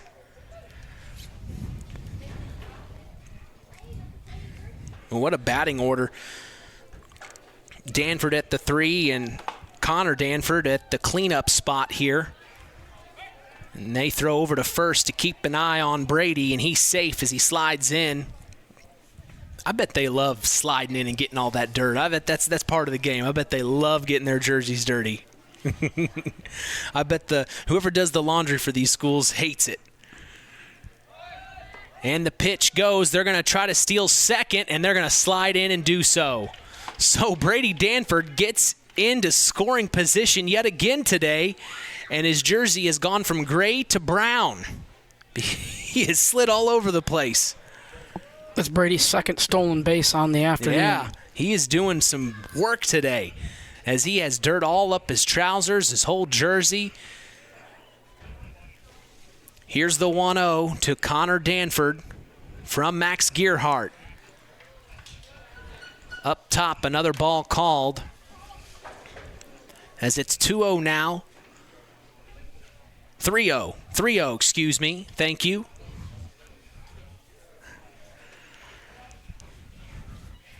So here's Gearhart. The 3-0. Called strike right on the edge of the plate as he just touched it and Connor let it go by. 3-0 though, why wouldn't you? Oh no, you let it go by at 3-0. Yeah, Trust me. for sure. Unless it's a meatball right down the middle. But even then. Here's the 3-1 from Gearhart.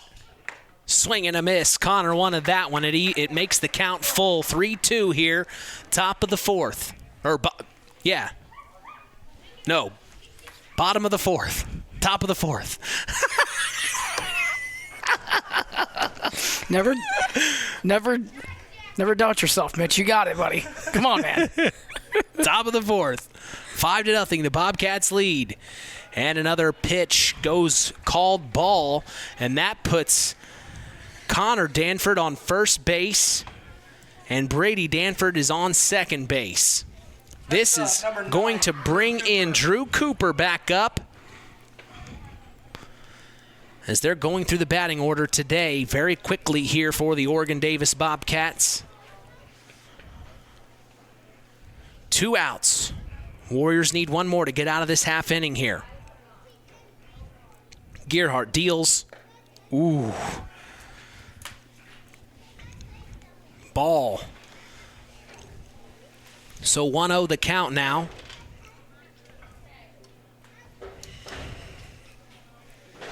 As this has been a tough inning for Max Gearhart.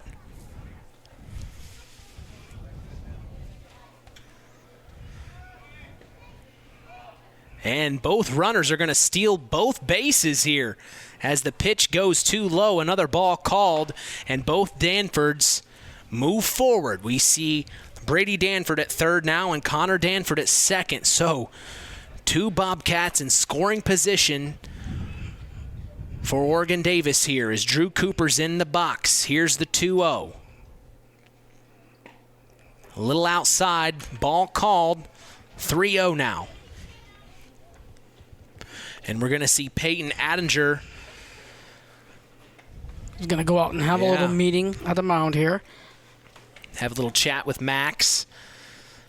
Yeah, you go out and you give him a little, you give him words of encouragement, give him a couple minutes, give him a little bit of a break.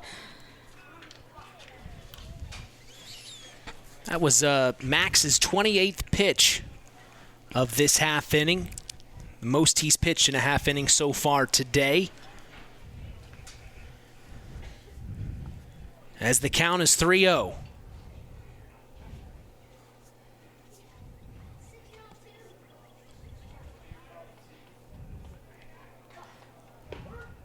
Called strike, and that makes it 3-1.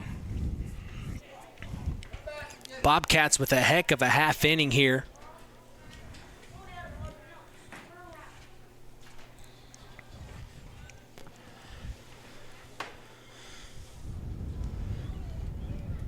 Here's the 3-1 from Gearhart. Hit up the middle, and it's going to squeak through, and it's going to bring Connor Danford and Brady Danford both home. The Bobcats are going to score 2. It will be a single for Drew Cooper as he brings 2 runs home for the Bobcats. And now we see head coach Mark Hendricks making his way out to the mound. We'll see what they do here. As he told us on the Saturday Sports Line, he normally just goes 3 innings with pitchers. He left Max in here another half inning as he's coming out to talk. Looks like all of the Warriors are meeting at the mound to have a little conversation here. As we'll see who they give the ball to next here.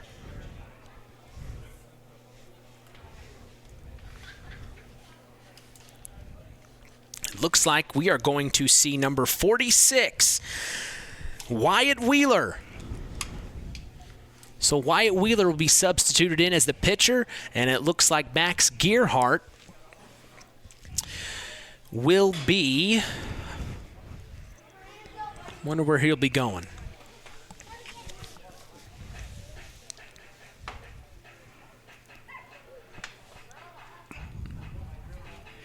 '83 total pitches on the afternoon. Now pitching number 46. So 83, obviously his longest outing of the season so far. Yeah, he was in there and fought hard. He did a very good job through 3, but boy, those 5 runs there, or 6 there in this half inning, My goodness. Yeah. I mean, that's a lot of work. The Bobcats came to play today. The Warriors still trying to figure themselves out, as head coach Mark Hendricks told us in the Coca-Cola pregame show. As it's early on in the season, both teams haven't had a chance to get a win in the win column yet this year, so this is a game that they are very much looking forward to and want to make that happen. We're going to step away and take a break as you're listening to Kankakee Valley Broadcasting's WKVI. Have you ever wondered how much I could sell my vehicle for? Well, Auto Park Chevrolet GMC can help with that. We're looking to buy your vehicle. It is a quick, simple process that puts money in your pocket. Stop by the Auto Park on Oak Road for one of our sales professionals to assess your vehicle and have a cash price for you in moments. If you're looking to trade, we have stacks of inventory for you to choose from, or you can walk away with a check in hand. Don't hassle with listing on Marketplace or waiting forever to sell it privately. Let us make you an offer today. Auto Park Chevrolet GMC. Check us out at www.autoparkchevroletbuickgmc.com or call 574-936-5590 or come to see us next to Walmart in Plymouth. Farm Fertilizers and Seeds is proud to be our area's newest sales representatives for Pioneer Hybrid Seed. This is Andy Awald. Pioneer offers top-of-the-line genetics, a complete portfolio including alfalfa and wheat seed, and cutting-edge seed traits and technologies. Combined with exceptional financing options, Pioneer provides the total package, one that we are proud to be able to offer our customers. If you are currently working with a Pioneer sales representative, you have made a good choice. If you aren't, let Farm Fertilizers and Seeds show you how Pioneer can work on your farm. Call us today at 867-2441 to answer any of your questions. Stay tuned for America's Pastime with Mitch Columbi on Kankakee Valley Broadcasting's WKVI.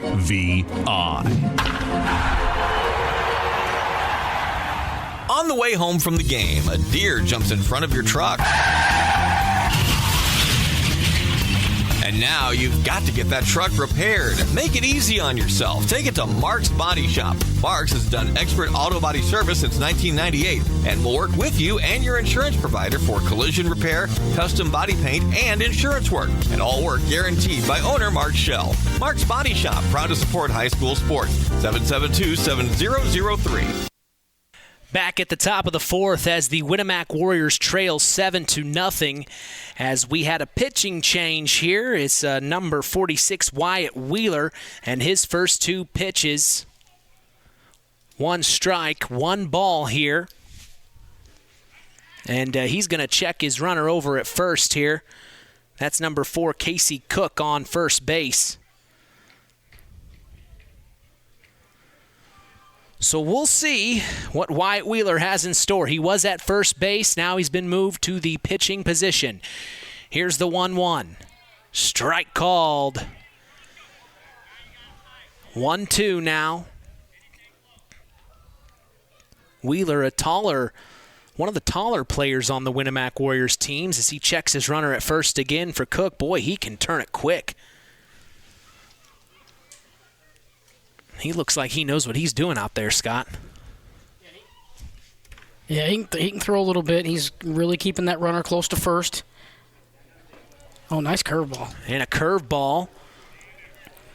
I'm going to say dropped a little bit low, but still a pretty good pitch. But I think he likes the heater. 2-2 the count here. Top of the fourth. Warriors trying to get out of this inning with 2 outs. Inside on him. As this is Casey Cook in the batter's box. Drew Cooper on first base. Checking Cooper.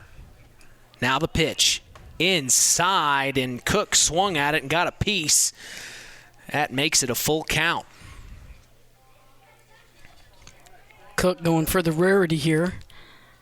He could make the first out of the inning and the third. Wow. And he did. And he did. Strike 3 called, as we're going to keep it here. As Wyatt Wheeler gets out of that inning, boy, the Warriors were desperately wanting to get out of that one. as it's 7-0. The Oregon-Davis Bobcats lead. This is the type of game the Bobcats wanted. Of course, we just announced the other day on one of our sports checks, we knew the Bobcats could get the runs. They had 11 runs just a couple of games ago. I think it was 15-11 to the team they were playing. Can't remember what team it was. It wasn't in our area, but 15-11. We know that they can get the runs. So the Bobcats are now showing us their defense, not allowing any runs from the Winamac Warriors. So they've tuned up a little, tightened things up on the defensive end, Scott.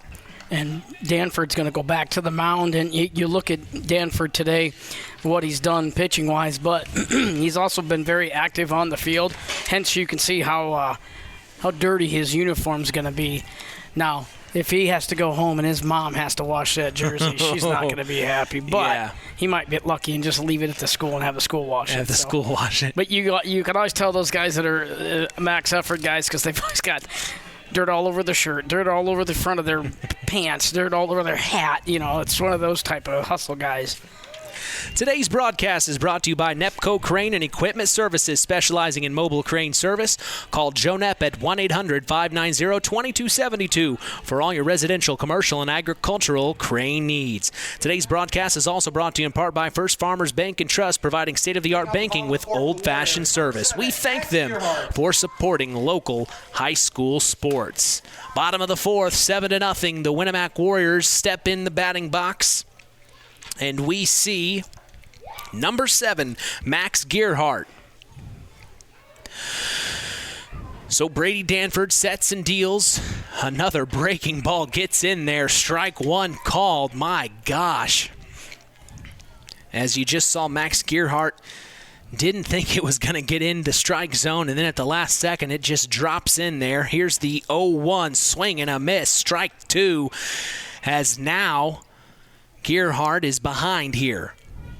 Danford getting ahead, doing a good job today, Scott. I mean, really. Yeah, he's pitched a very nice ball game. Nice. Ooh, ball called on that one. Looked like a strike from here, but just a little too low.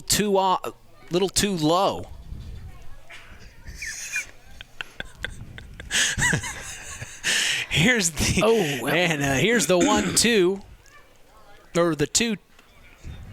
Now it's 2-2. Ball outside. It just went past the hands of Connor Frazier. He wasn't able to get in front of that one.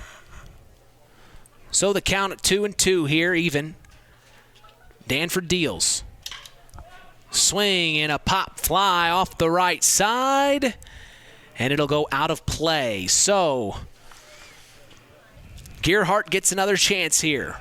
Count at 2-2. Bottom of the fourth. The Oregon-Davis Bobcats in control right now, 7-0.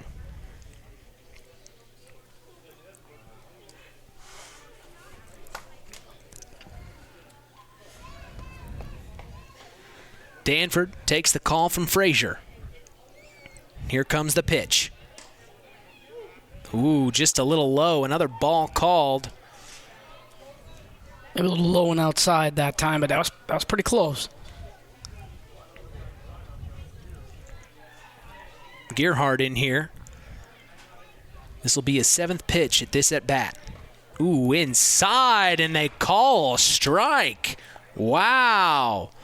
So a tight one sees a strike out there as Max Gearhart will have to retire. This brings up Braden Mathias, as that's out number 1 at the bottom of the fourth for the Oregon-Davis Bobcats as they lead 7-0. Yeah, nice inside pitch that time. Caught the inside corner of the plate for a looking strike. So it's going to be 1 out here in the bottom of the fourth. So Braden Mathias steps in, ready to take the first pitch from Danford. Swing and hits a pop fly. Looks like it's going to be a foul ball out of play. I was wondering what you were doing. Listening for it to hit a vehicle. He took his headset off. Yeah. I thought, where are you going, Scott? Nowhere, just making sure he wasn't hitting anything out there. Boy, my heart sank. I was like, oh my God, he's leaving. No, it's all right. Danford's pitch on the way evens the count at 1-1.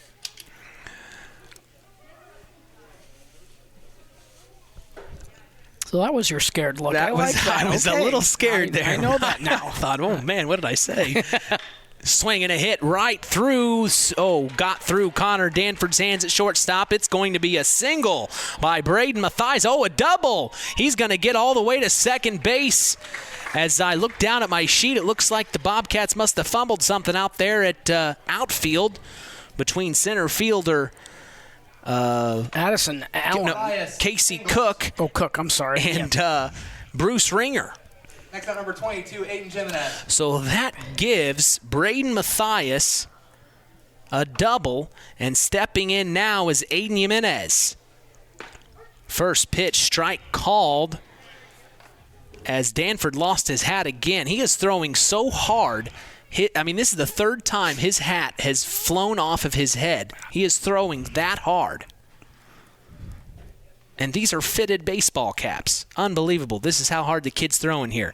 Here's the 0-1. Swinging a hit up, chopper up to the shortstop. Connor Danford's going to get it and throw it to first base for out number 2. And that brings the runner,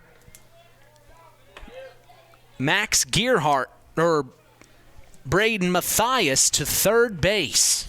Next up, number 16, Maddox Buzinski. So the Warriors have a runner in scoring position here. They want to try to bring Mathias home here. As this is Maddox Buzinski in the batter's box. Swing, and he gets a little touch off of it, a foul tip. Strike one.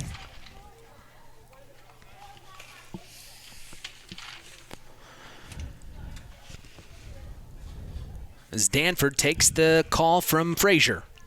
Here's the 0-1. Swing and a miss. Strike two. As Maddox Buzinski wanted that one.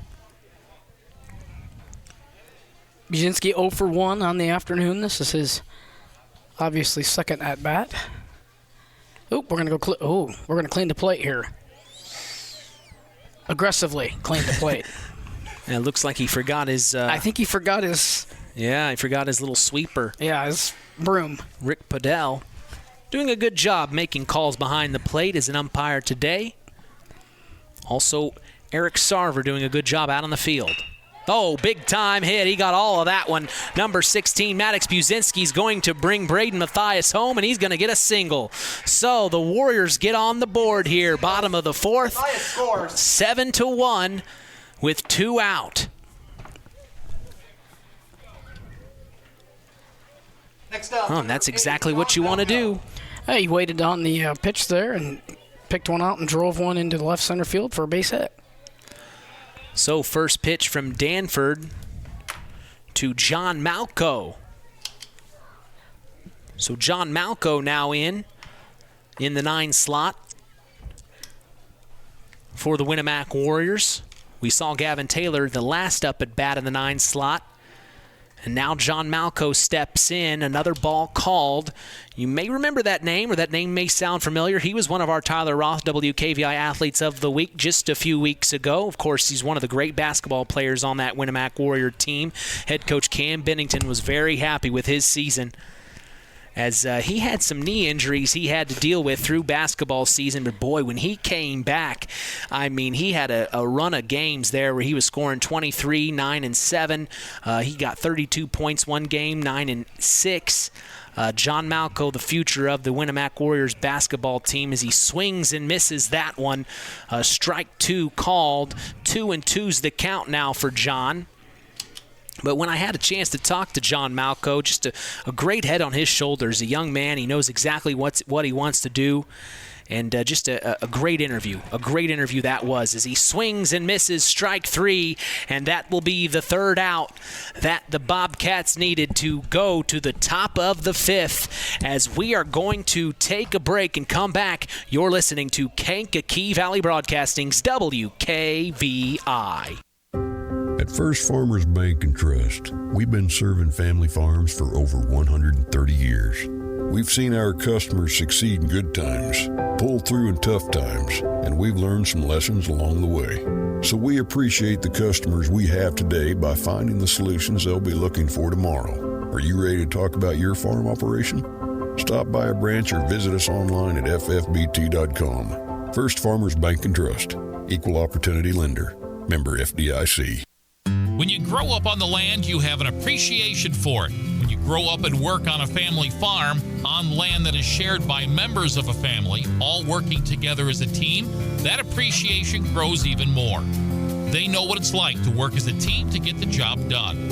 At Lawrence Farms of Knox, Todd and Josh Lawrence and family support the local high school teams and wish them success all through the season. Back at Winamac Field in Winamac, Indiana, the Warriors get on the board. Still trailing by 6. 7-1 is the score as the Oregon Davis Bobcats lead in this one. Scott, what have you seen so far that you like from either team? Well, we've seen a lot of timely hitting when there was people on base for OD, and so they did a nice job of getting those runs in when they had the ability, and Winamac's just not been able to put any significant offense together. Well, they were finally able to get that one run in. Yes. And maybe that's the seal they needed to break. As we do remind you, today's game is brought to you in part by Howard's Marathon of right here in Winamac, serving Pulaski County for 43 years. Call 574-946-6894 and ask for Howard. We thank them for supporting local high school sports. So Andrew Soroki for the Oregon Davis Bobcats is going to step into the batter's box. We're going to see Wyatt Wheeler on the mound here as he was subbed in at the last half inning for Max Gearhart and finished off the inning to get that third out that the Warriors needed. And then in the next half inning, the Warriors were able to score that run. So let's see what Wyatt Wheeler brings. And the first one is a swing and a miss. Strike one from Andrew Soroki. Here's the 0-1. Swing and a miss, strike two, as Wyatt Wheeler going to work here pretty quickly, guys. Soroki with a strikeout back in the second, and he reached on an error in the fourth. Swing and a miss, strike three. It gets out of the hands of the catcher. Now he's going to have to throw it to first base. And it's a called out. Boy, that was close, guys, as it just got out of the hands of Peyton Attinger's. Just got out of the way of Peyton Attinger's hand, and he had to pick it up and throw it to first base to get that out. So out number one for the Warriors here in the top of the fifth. 7-1, the Bobcats lead, as here is Trevor Campbell, and he takes a swing and misses, strike one.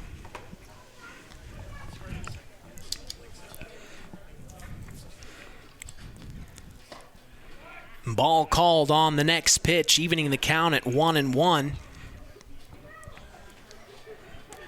Wheeler really just getting to work right away here. Yeah, he's not wasting any time, Mitch. He gets the ball and he throws. No, he is not wasting any time at all. So 2-1's the count off of that ball. Trevor Campbell in the box. Here's the 2-1. Up top, making it 3-1 now. That one was a curve that didn't curve. It stayed up high and stayed out of the zone.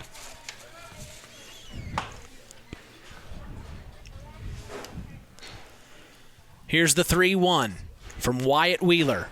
Swing and a miss, strike two, and that makes the count full.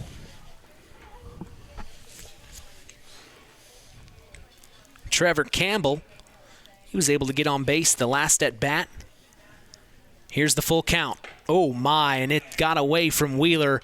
Ball four, and that will send Trevor Campbell to first base as we've got one on and one out here at the top of the fifth. The Oregon Davis Bobcats are in the lead, 7-1. This brings forward number 75, Nathaniel Dust. Reached on an error last inning. Here's the first pitch. Oh, it goes through, and that is going to move Trevor Campbell up to second base as he paid attention on the errant throw from Wyatt Wheeler. So now that moves Trevor Campbell into scoring position for the Oregon Davis Bobcats.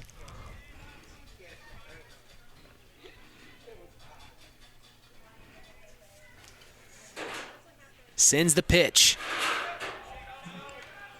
Almost did get away from Peyton Attinger, but that looks like Trevor's going to keep it at second.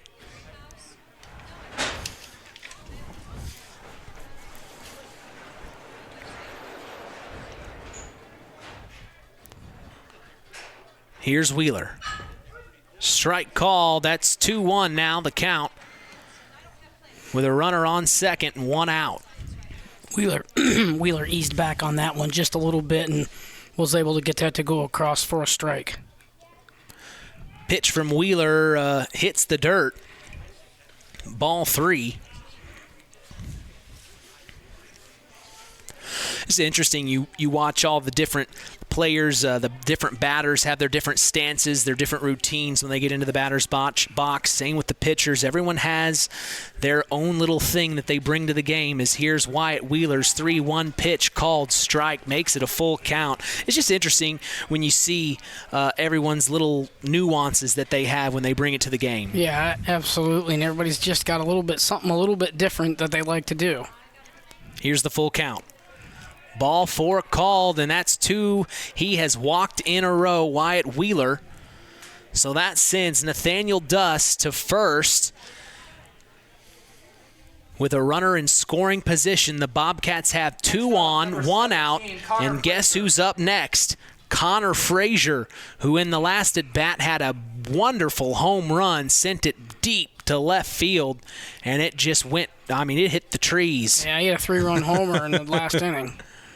So here's the first pitch to Connor Frazier. It's a ball outside as Frazier got his second home run of the season today. Got to keep an eye on him. Here's the 1-0 from Wyatt Wheeler to Connor Frazier. Ooh, inside, and Connor could have stood there and took the hit, but he dips out of the way. I think he wants to hit the ball with his bat, not his body. I'm not getting hit, man. You're not getting hit? No. Not at my age. Here's the 2-0. And the ball goes through the legs of Peyton Attinger, and it moves the runners to second and third. So now we have Trevor Campbell and Nathaniel Dust at third and second for the Bobcats. And Connor Frazier up to bat. Boy, this is exactly what you want if you're an Oregon Davis Bobcat fan, that's for sure. Runners in scoring position and arguably your hottest hitter at the plate. Frazier, the 3-0. Called strike. I think he thought it might have been a ball. Well, you saw the flinch there, and yeah, he thought it was a ball, but he's got to hunker down and get in there. He's got a 3-1 count. Top of the fifth, 7-1. The Bobcats lead. 2 in scoring position. And it's going to be a ball that hits the dirt, and Connor Frazier is going to take his base, and that loads him up for the Bobcats. And now walking in is Logan Cook. Next up, number 40. 3 straight walks have loaded the bases now. So Wheeler finds himself in a little bit of a hole here in the top of the 5th inning. Here's the pitch. Strike 1 called right down the middle. That's a good job, though. He's struggling. He's walked these guys. The bases loaded, so you go up and you give him a chance to throw one, but you also give him a chance to throw another ball, too. Here's the 0-1. And another strike called, so 0-2 now the count, and Logan Cook's a little behind here as Wyatt Wheeler trying to salvage what he can here. You got to protect here at 0-2. Anything close, you got to be swinging. Wheeler deals. Breaking ball. Ooh, called ball. Looked close from Scott and I's perspective, but that makes the count 1-2 here with 3 on and 1 out for the Oregon Davis Bobcats. Another ball. If you're Wyatt here, you just want to, again, maybe take a little bit off, get this strike over the plate here. 2-2's the count. Here's Wheeler. And another ball. So 3-2, making it a full count here for Logan Cook to make something happen with 3 on. Bases loaded. Let's see what Cook does here. Let's see what Wyatt Wheeler brings. Here's Wheeler. The 3-2. Swing and a hit. Foul tip. And it's going to hit the net right here in front of us. Keeping Cook alive here. It was a little bit late on that swing, hence the foul ball to the right side. Here's the 3-2. Strike 3 called, and that is out number 2. Got him looking, as that will retire Logan Cook and bring in the heavy hitter. He's doing it all today. Brady Danford back into the batter's box, Scott. Yeah, Brady's going to try to get up here and get himself a couple more runs, a little more cushion. He's got a 7-1 lead here, but you never could have enough runs, so he wouldn't mind driving in a few more. So Brady Danford.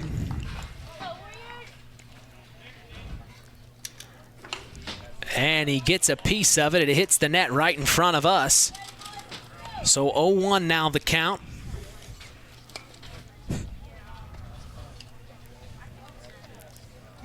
Bases loaded for the Bobcats, and they're up 7-1 here, top of the 5th with 2 outs. 0-1 the count. And time called right as Wheeler was getting ready to deal. I think Danford wanted a second to think about it, as he's going to step back into the box, dig in, and get set and ready to go here. Here's Wheeler. Deals the 0-1. Swing and tip foul again. You do have fast reflexes, I told Scott. you I do. If there was no net there, I'd say you'd catch it. 50% of the time. So 0-2 the count. Here's Wheeler. Ooh, inside, and he got him strike 3, and he is going to get out of that inning. Bases were loaded, and Wyatt Wheeler gets out after 27 pitches in that half inning. We're going to go to the bottom of the 5th after this timeout. BP gasoline with Invigorate helps clean your engine and can give you more miles per tank. Continuous use may result in the following pleasant side effects: excessive smiling, feeling more relaxed, taking more drives just because, volunteering for carpool twice in a row, and bragging to your friends about how you use our best fuel ever. To find out if BP gasoline with Invigorate is right for you, stop by your local station to discover our best fuel ever. Versus minimum detergent gas. Average restored 3 to 5 miles per tank, based on fleet testing and based on what you drive and how you drive. High school sports brought to you by Zingo Express. Howard's Marathon in Winamac has a reputation built on getting things done right. With 30 years experience as an ASE Master Auto Technician, Dean Wentz is the right choice for the auto repairs or service. From auto computer diagnostic checks to new batteries and tires, they can take care of it all. Howard's Marathon is a proud supporter of area high school sports and wishes all teams a great season. Howard's Marathon, 121 South Monticello Street in Winamac. Call 574-946-6894.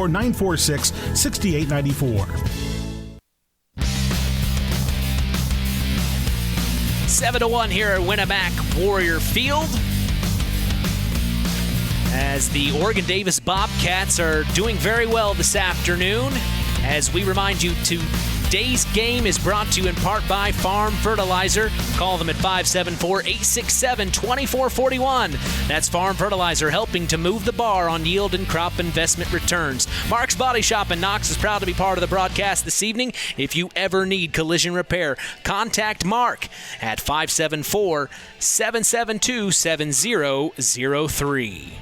We also remind you, Kankakee Valley Broadcasting is going to historic Wrigley Field to catch the Chicago Cubs take on the Boston Red Sox Saturday, July 15th. Hop on a chartered bus at KVB headquarters and be chauffeured all the way to the friendly confines. Call 574-772-6241 during regular business hours to save your seat. A chance to go to Wrigley, Scott. Never a bad time to go to Wrigley Field. Absolutely not. I was just there last Saturday. I know you were. Big time win for the Cubbies. You're welcome on all the scouting spots for you to go to. Well, I've dove in these last few weeks. I'd probably watched over 100 hours of baseball the last 2 weeks to be prepared for this today. As here's the first pitch, bottom of the 5th.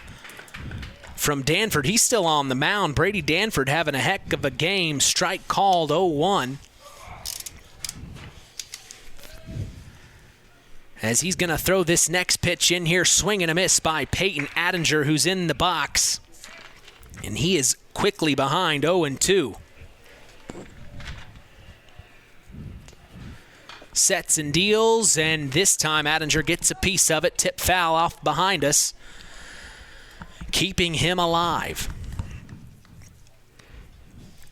Danford getting into the bottom of the fifth here. He's probably pitched quite a bit of them, Scott, as this is a swing and a hit deep to the right field line. It'll be foul, called foul by the infield umpire, Eric Sarver. So he got a good eye on that, as that will bring... So Malco is playing in right field right now, Mitch. I'm not quite sure why, but No, that Malco's on Winamac. Okay, hold on. let me rethink this. Strike called, strike 3, and that sends Peyton Attinger back to the dugout as Brady Danford gets another strikeout. Number 4, Connor Burton. Who's at right field now? Logan Cook. Why he takes his hat off out there to chase fly balls, I don't know. Maybe to get the sun out of his way. I don't know. That's what your mitt's for. That is that. Well, the Bobcats' hats are just falling off. I guess so. They're playing so hard, the hats are just popping off like nothing. I mean, you got to be playing pretty hard to have your hat fall off like that. Looks like another ball called, a little low that time, making it 2-0 the count here for Brady Danford. And this is Connor Burton in the batting box. Another ball called, so 3-0 here. Danford behind. This is exactly the kind of plate appearance you'd want for Connor Burton here. He's going to let this one breeze by. Oh, he swings at it. Swings at the 3-0. So he tips foul, and that makes it 3-1 now. 7-1, the Bobcats lead here, bottom of the fifth inning. We're so glad you've joined us here on Kankakee Valley Broadcasting's WKVI. I'm Mitch Columbi along with sports analyst Scott Masters. Here's the 3-1 from Danford. Strike called on the inside, and now we've got a full count for Connor Burton to deal with here. Danford deals, swing, pop fly again, and it's going to go out of play.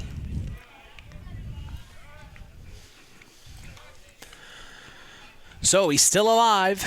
Connor Burton steps into the batter's box, full count. We see Addison Allen on deck. Danford, swing and a miss, strike 3, and that will be out number 2 here at the bottom of the fifth for Brady Danford, doing work for the Bobcats today. Number 15, you think he's going to go the distance, Scott?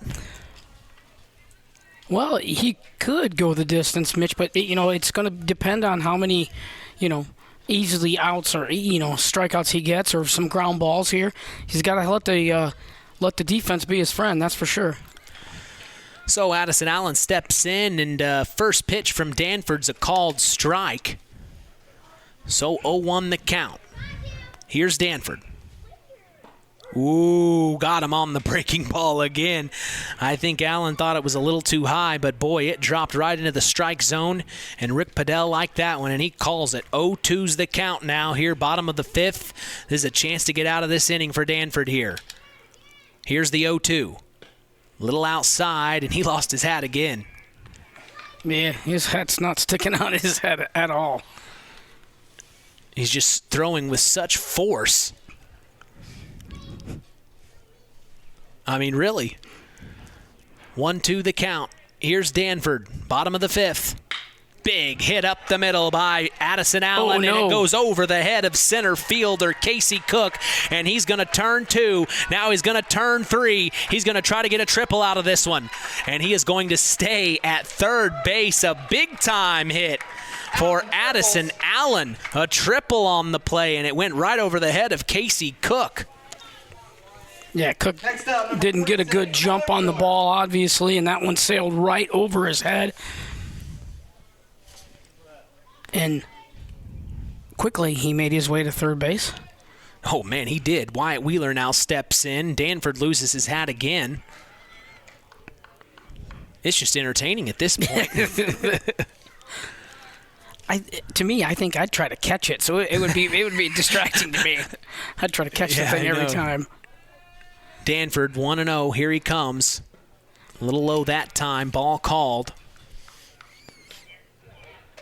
And he lost it again. My gosh. Is it mandatory to wear the hat? Yes. It is. Danford, and it goes past the catcher of Connor Frazier, and coming home and sliding in easily is Addison Allen making the run, and now it is 7-2. The Bobcats lead. So Danford's pitch got away from Frazier, a little low there. Yeah, that's probably going to be scored a passed ball there on the catcher. Runner scores, makes it 7-2 here in the fifth. So Wyatt Wheeler still in 2-0 here, waiting for his pitch. This is Brady Danford. Sets and deals. Strike called outside corner, 2-1 now. That's a nice pitch by Danford. You know, we've seen several times throughout this game where he has made really good pinpoint pitches. As that one just was a little low, as he's going to walk Wyatt Wheeler. Next up, number 7, Max Gearhart. So now Max Gearhart stepping back in. Gearhart started the game on the mound. Got through 4 innings, or about 4.5, before Wyatt Wheeler took over the pitching duties in the 4th. Here's Danford. Strike called on a breaking ball. They're going to try to steal second, and Frazier just threw a little short there, and they weren't able to make a play at 2, and that sees Wyatt Wheeler move to second base, and now we've got another Warrior in scoring position here with Max Gearhart in the box trying to make something happen. Here's the 0-1. Strike called pretty easily, as that makes it 0-2, 7-2, bottom of the 5th. 1 on and 2 out. Danford trying to get out of here. Swing and a miss, strike 3. The ball drops. Frazier's going to have to make a play at first. And they do, where they get the 3rd out. And that's the end of the 5th inning. Time to take a break, as we will be right back. You're listening to Kankakee Valley Broadcasting's WKVI. BP gasoline with Invigorate helps clean your engine and can give you more miles per tank. Continuous use may result in the following pleasant side effects: excessive smiling, feeling more relaxed, taking more drives just because, volunteering for carpool twice in a row, and bragging to your friends about how you use our best fuel ever. To find out if BP gasoline with Invigorate is right for you, stop by your local station to discover our best fuel ever. Versus minimum detergent gas. Average restored 3 to 5 miles per tank, based on fleet testing and based on what you drive and how you drive. High school sports brought to you by Zingo Express. Welcome to Marion University's newest location, Ancilla College of Marion University. Marion's newest campus location in Plymouth is your home for an on-campus college experience. From living in the dorms to being a collegiate student-athlete, Marion University is ranked 3rd most innovative Midwest university by U.S. News and World Report. For more information about our 2- or 4-year degrees, go to www.marion.edu/Ancilla. That's www.marion.edu/Ancilla.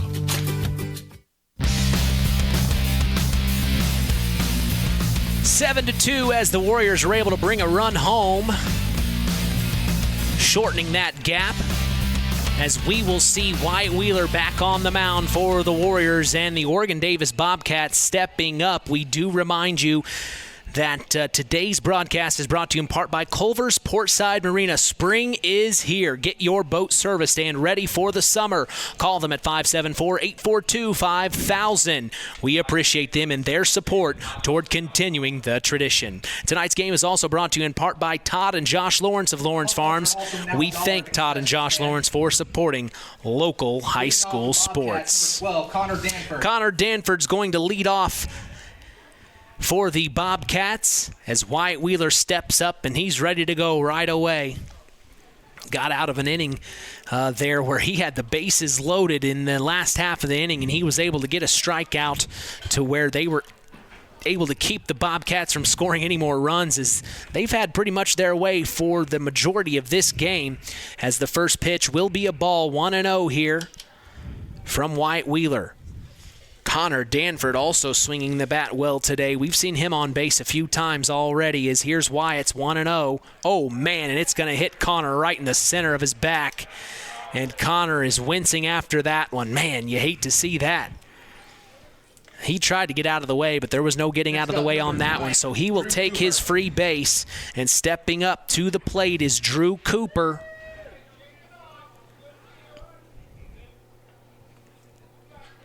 Danford's on base for the third time this afternoon, Mitch. Each time has been base on balls, and then hit by pitch. So here's the first pitch to Drew Cooper from Wyatt Wheeler. Strike called.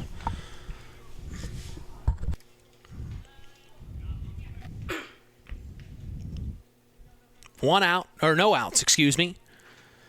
No outs, a runner on first. Wyatt deals. They're going to try to steal second, and they will very easily as Connor Danford moves forward. Peyton Attinger tried to get it out to the second baseman, Connor Burton, in time, but Connor Danford got there first. Slid in home. Second stolen base by him this afternoon. Or slid into second. I said slid in home. 0-2's the count. Ball up top. 1-2 now. It's been fun hanging out with Paul Dunn up here in the clubhouse, along with sports analyst Scott Masters. We always appreciate seeing Paul. He does a lot of work for the area schools between Culver and Winamac. Oh, a pitch gets by Peyton, and that's going to move Connor Danford to the third base. With no outs, this puts Connor Danford in scoring position on third base now. 2 balls, 2 strikes. Drew Cooper in the box, and Wyatt Wheeler trying to keep Danford from scoring here.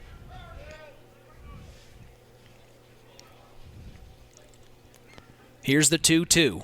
Ooh, and it hits Drew Cooper on the visor. Skimmed the visor there, Scott. A little shaved off the whiskers there. And again, I don't know anybody that enjoys getting hit by the baseball, but he's able to make his way to first. Now runners at first and third, and still nobody out in this inning. Yeah, runners at the corners. Drew Cooper looking good after that fresh, clean shave. Gets a nice lead there on first. We see Casey Cook in the box, ready to swing. Here comes the pitch from Wyatt. He's going to steal second. It looks like that Drew Cooper's going to steal second. And the pitch got away from Peyton Attinger a little bit. Hunter Byers. So that puts Cooper on second, Danford on third, with no outs, 1 ball, and no strikes here for Drew Cooper. Or for Casey Cook.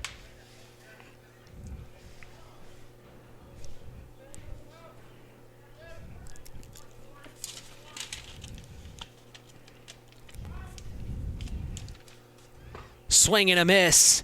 Strike 1. As instead of Casey Cook this go-around, they've substituted in Hunter Byers, number 5. So Hunter Byers here at the plate. 1-1. Here comes the pitch for Byers. Strike called, 1-2. So Hunter going to have to hunker down here and make something happen here with 2 runners on. 7-2, top of the 6th. Here's Wyatt. Swing and a miss. Strike 3, and Hunter goes down. As next up, we should see number 7, Andrew Soroki, and that's exactly who we are going to see. Next up, 1 out, top Andrew of the 6th, Soroki. 7-2, and stepping in is Andrew Soroki.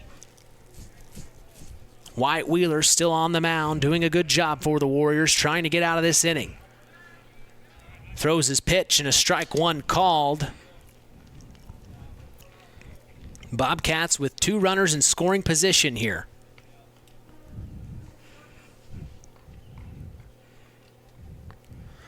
Here's the 0-1. Swing and a miss. Strike 2 as Soroki wanted that one.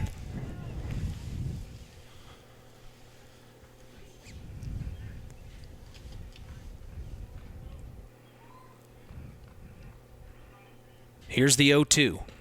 Curve ball got him looking. Strike 3 and a beautiful pitch from Wyatt Wheeler.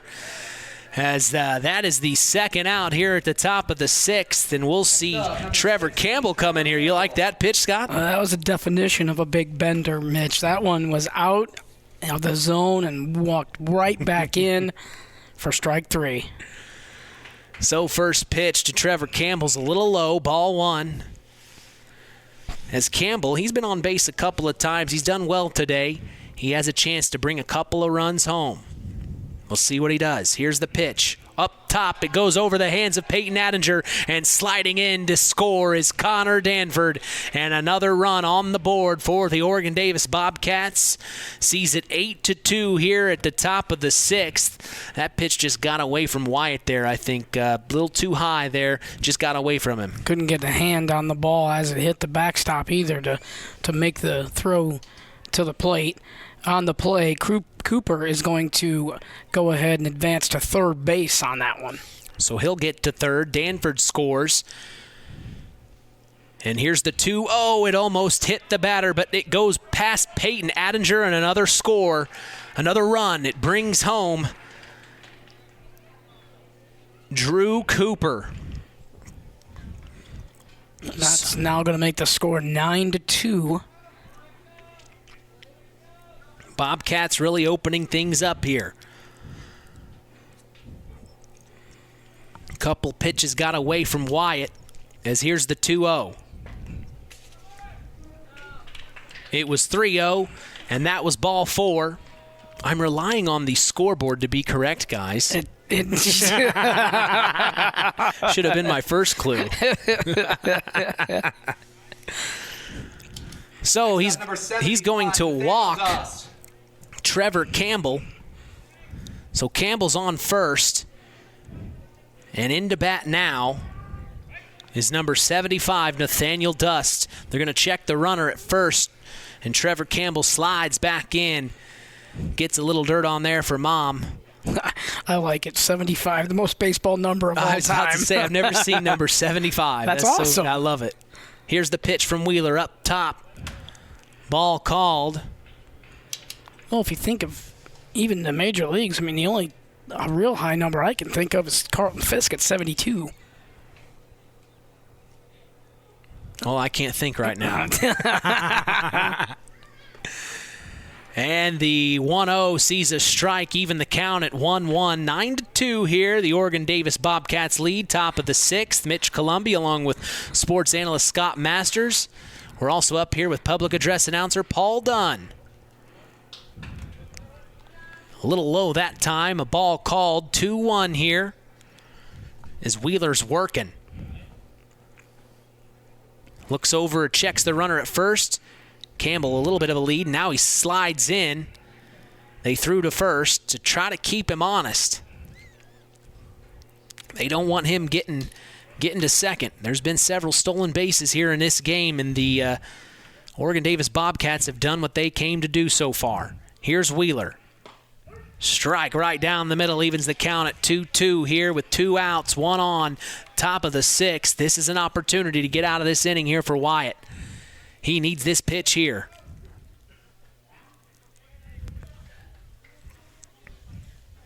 Here's the 2-2.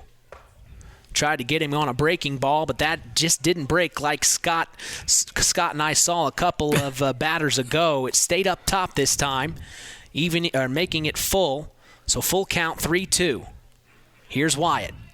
Sends it, ball 4.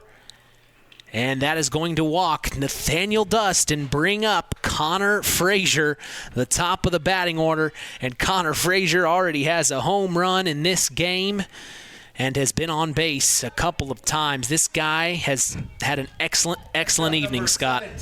Yeah, he's had a very good evening. He's been very efficient with the bat, and he's got another chance here to drive in a few runs. 2 on, 2 out, top of the 6th, 9-2, the Bobcats lead. Here's Wyatt's first pitch. Ball called, 1-0. Frazier, good eye. I'll be honest with you, seeing Connor Frazier all season long, I knew he was a basketball player, but now that I'm seeing him out there on the field as a ball inside on Frazier, now that I'm seeing him out here on the field, you can tell he is a baseball player. I mean, he just has the swag. He just looks like a ball player. He looks like he knows what he's doing out there, very confident. Yes, he does. And I always like the word swagger. It looks like that's what he's got when it comes to baseball. I mean, he just looks like he just is so comfortable out there. I would go as far as to say baseball might be his sport. I don't know. When we talked to him during the Tyler Roth WKVI Athlete of the Week Award, he was talking about how next year he wants to get more charges. So this guy has goals in mind for the future.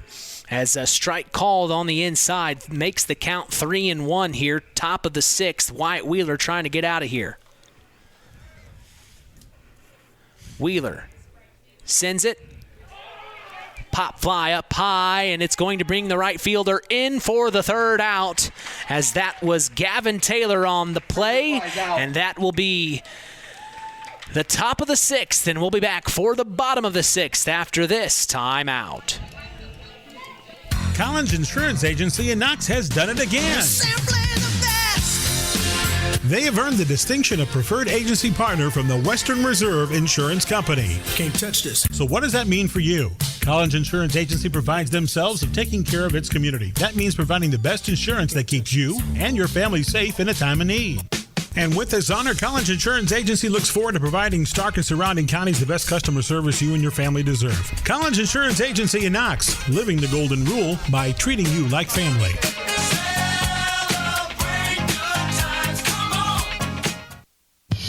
The Stark County Co-op has been a member-owned farm services co-op in Stark County since 1928.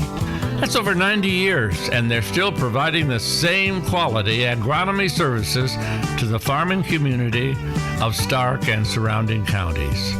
The Stark County Co-op is an LP and fuel provider. The Stark County Co-op purchases grain at both locations, Hamlet and Brems. You can reach them by phone at 1-800-782-3392. Back for more at Winamac Field as the Winamac Warriors trail the Oregon Davis Bobcats 9-2 here as we enter the bottom of the 6th. We're going to see Brady Danford still on the mound, Scott, and it looks like coming into bat is number 23, Braden Mathias, the shortstop of Winamac. This is an opportunity for Winamac. They put a run on the board in the last half inning. This is a chance for them to make something happen. Yeah, they need to get the balls in play here. They've had a couple of strikeouts last inning. In fact, they had all 3 outs were strikeouts. They were able to push one across, like you said, but they had one runner left on base, and they need to start getting these guys on base. They need to start getting home to score if they hope to make this deficit a little bit closer, which is 9-2 right now with OD on top. Zingo Express of Knox is a proud sponsor of tonight's action. Stop by Zingo Express in Knox and fuel up both you and your vehicle the Zingo Express way. Today's broadcast is also brought to you in part by Nepco Crane and Equipment Services, specializing in mobile crane service. Call Joe Nepp at 1-800-590-2272 for all your residential, commercial, and agricultural crane needs. Bottom of the 6th, Brady Danford deals. First one's a ball, a little low that time. As this is Braden Mathias. 2 for 2 on the day. 1 run scored. Here's the 1-0. Tip foul missed. It goes behind, as that will be 1-1 now, evening the count.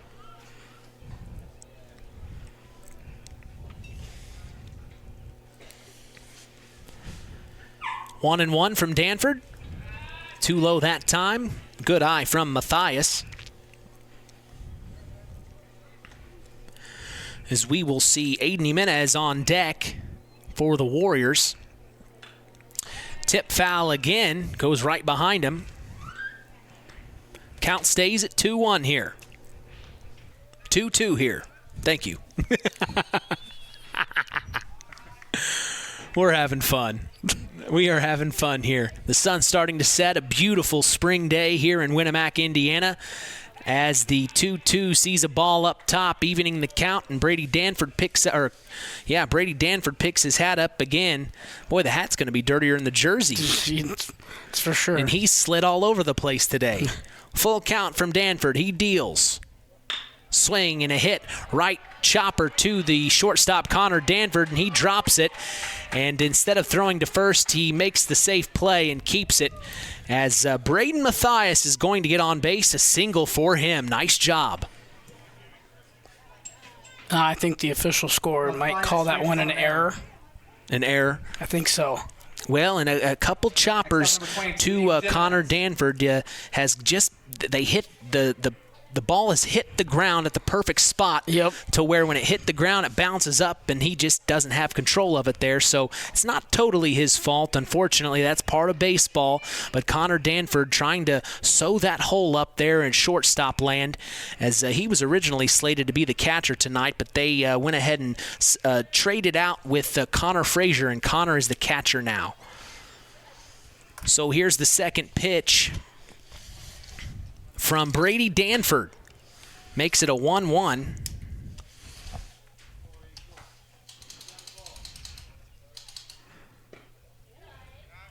And a ball inside. Making it 2-1 here. Bottom of the sixth. 9-2, the Bobcats lead. Neither team has won yet this season. This is an opportunity for one of them to get in the win column for the year. Here's Danford's 2-1. Breaking ball too high up top. And that'll make it a 3-1 count, Scott. Yeah, that breaking ball is staying up high now. That's usually a sign of fatigue as it starts to set in here, as he's thrown quite a few pitches this game so far. Here's the 3-1 swing and a miss. Making it strike two. Full count now.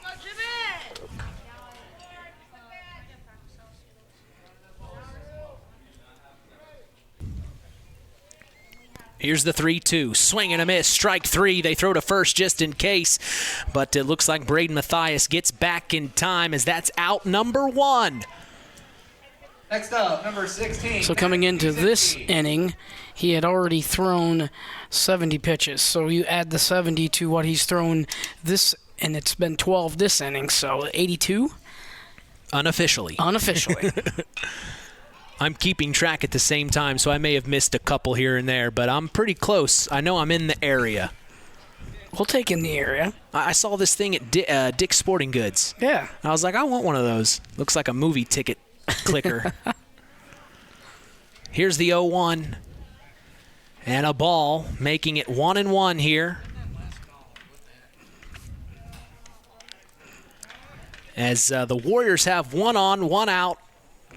1-1's the count here for Maddox Buzinski. Swing and a miss. Strike two.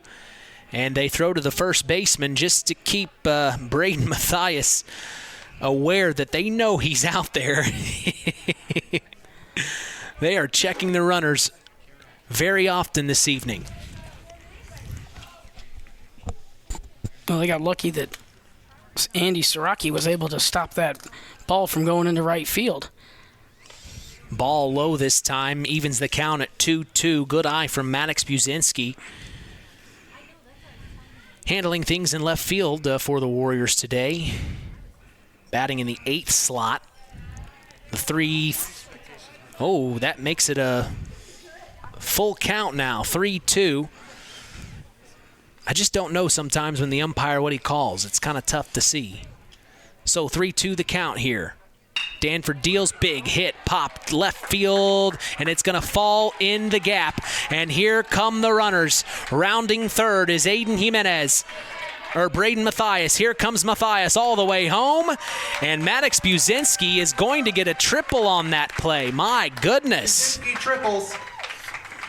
Big time play for Maddox Buzinski as he brings the runner home, making it 9-3 here at the bottom of the 6th. And here comes head coach Scott Green to talk things over with Brady Danford. We may have a pitching change here. Well, my guess is they probably are going to have a pitching change here, although, I don't wear the head coaching hat right now, so they could possibly keep him in, but this also could just be a quick... Yep. Just a little conference. Yep, it could be a quick little powwow there. So all the infielders came to the mound to talk with head coach Scott Green, along with Brady Danford and Connor Frazier, the catcher. They just had a little conference, little chat. Now, I think if he goes out again, I think he has to take him out. I think he only gets one visit, and then the second visit he has to go out. Interesting. So Danford deals on one out. Strike one called with a runner on third. Maddox Buzinski off that triple, standing tall and proud after that hit, right into the gap between left field and center field. Second pitch from Brady Danford's a called strike, making the count 0-2. Maybe that conference is all he needed to get going here. Here's the 0-2. Swing and a miss on the breaking ball. Call it for a strike as Brady Danford got to work after that conference and made things happen, retiring Gavin Taylor. And next up, back to the top of the batting order, is Peyton Attinger, the catcher for the Winamac Warriors. Swing and a miss. Strike one. Looked like another breaking ball there, Scott. Well, he's liking that breaking ball, and it's working for him, so he's just going to keep going back to it, and I get it. If it ain't broke, don't fix it. Another breaking ball sees the hat flying, as this time it was a little too high. Ball one. 1-1's the count. 1 on and 2 out for the Warriors. It's 9-3 here, bottom of the 6th inning. The Winamac Warriors hosting the Oregon Davis Bobcats here. Brady Danford sends the pitch, and it's a swing and a miss. Strike two. As Peyton Attinger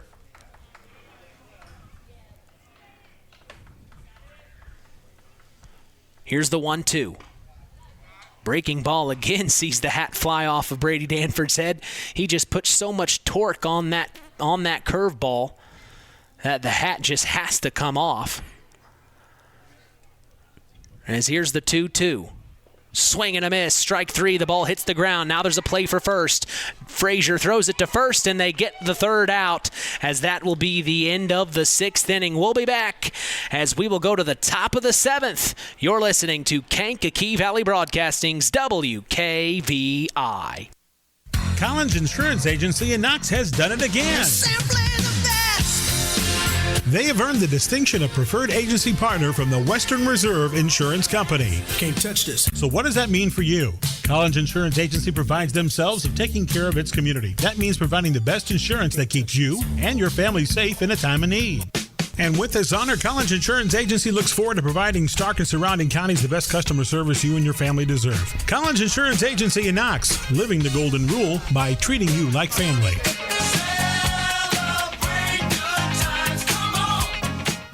Culver's Portside Marina handles all water and recreational needs. When it comes to pontoons, Godfrey leads the industry in performance and quality, and Portside Marina has them in stock. From Sanpan, Aqua Patio, Sweetwater, and Monaco pontoons, if you're looking for a family boat, Culver's Portside Marina can help. Wanting something more sporty? Yamaha Wave Runners and Kawasaki jet skis are on the showroom floor waiting. Located at 514 West Mill Street in Culver. Stop in or call them at 574-842-5000. Culver's Portside Marina.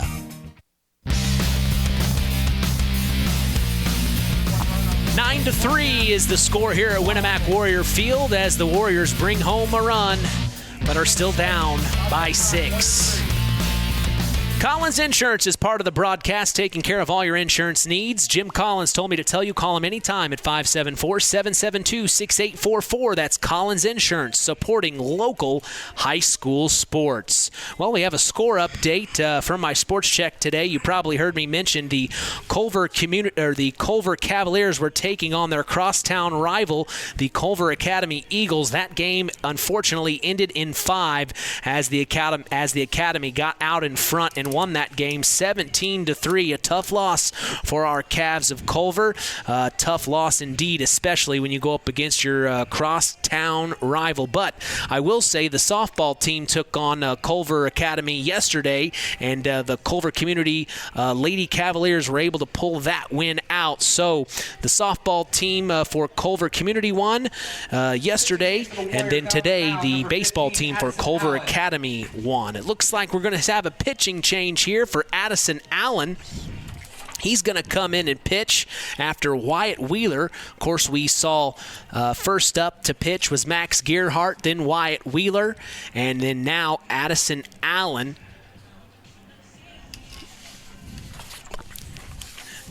It looks like Allen is warming up right now.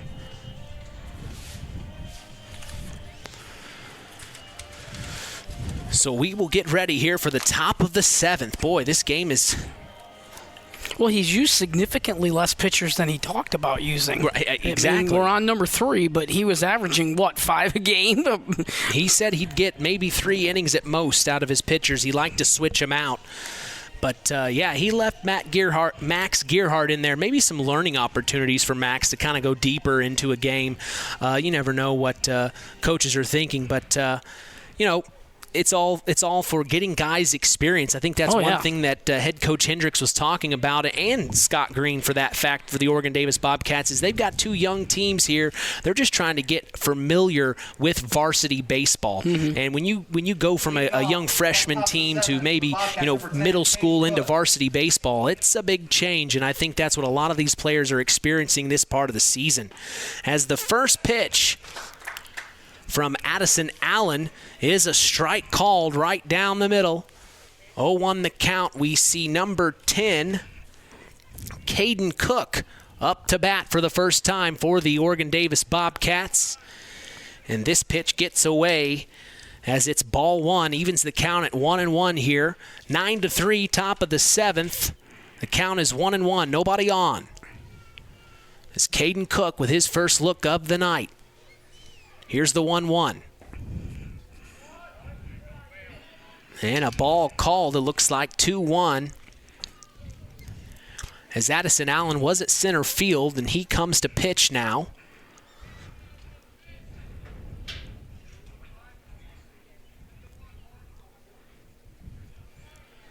And here's Addison's 2-1. Breaking ball up top. A little too high. Ball called, making it 3-1 now. Here's Allen. And outside, ball 4 as he's going to walk Caden Cook, who will get to first base. And now stepping in is number 35, Brady Danford. Brady has had an amazing game today. On the mound and also hitting, getting on base. As he gets a piece of that one, and it's going to pop fly up high, and here comes the right fielder. Oh, it's going to drop right in front of him, and now he's going to throw to second to get the out, and they do. As Caden Cook wanted to make sure before he went to second, the ball dropped right in front of right fielder Gavin Taylor. Danford hits it into and Taylor gets it to second base to get the out for out number 1 here at the top of the 7th. Well, Connor Danford. So Connor Danford steps in, 1 out and 1 on. First pitch from Allen, ball called.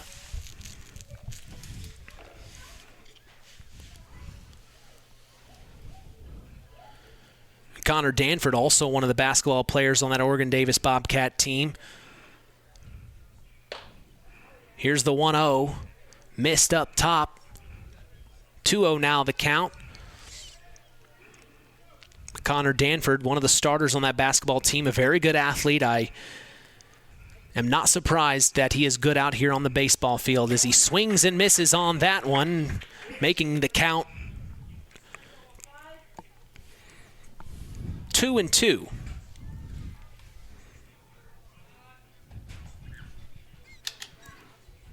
Swing and a miss. Strike 3. Connor Danford.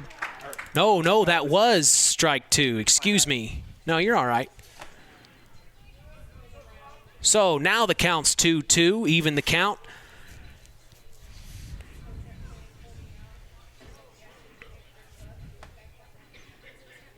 As Allen. You have to tuck in your jersey. His jersey came untucked. Yep, yeah, tuck it back in. Must be a gentleman. Here's the 2-2. Swing and a miss. Strike 3 called, and Connor Danford goes down. This will bring in Drew Cooper back in. Next up, number 9. As 1 on and 2 out. Top of the 7th. The Bobcats in control, 9-3. Things really opened up with that big-time home run from Connor Frazier there early on in the game. As here is Allen's pitch, a strike called, a nice placement there, making it 0-1 now here top of the 7th.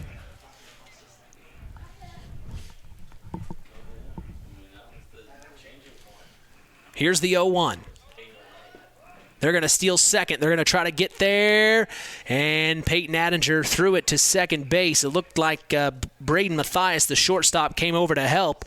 But sliding in easily is number 35, Brady Danford. And he dusts himself off yet again today. I think it's his third stolen base of the afternoon. My gosh. Brady Danford doing a heck of a job for the Bobcats as here's the 1-1, misses, ball 2, and Danford doing a little dance there. Peyton Attinger keeping an eye on him. And Danford goes back to second base. I think he was thinking he's stealing that one too, Scott. Well, it would have been the delayed steal if that was how they were going to do it, but he decided wisely to go back to second base. Here's the 2-1. Misses in the dirt. And, pouncing on it was Peyton Attinger to save Brady Danford from going to third. He is keeping his eye on Brady here.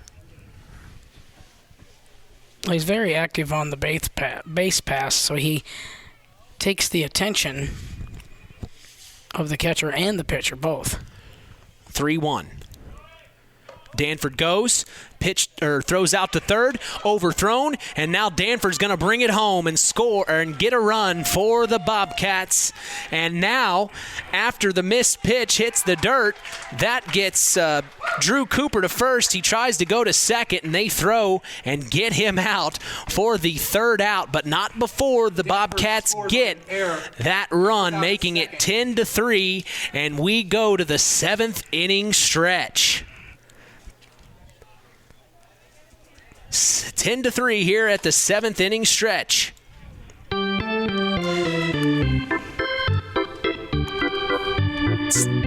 Today's 7th inning stretch is brought to you in part by Standard Plumbing, Heating, and Air Conditioning. If you are uncomfortable in your home, give third-generation owner Brian Hammond a call at 574-936-4660, serving the local area since 1936. No hits, 1 error, no one on base.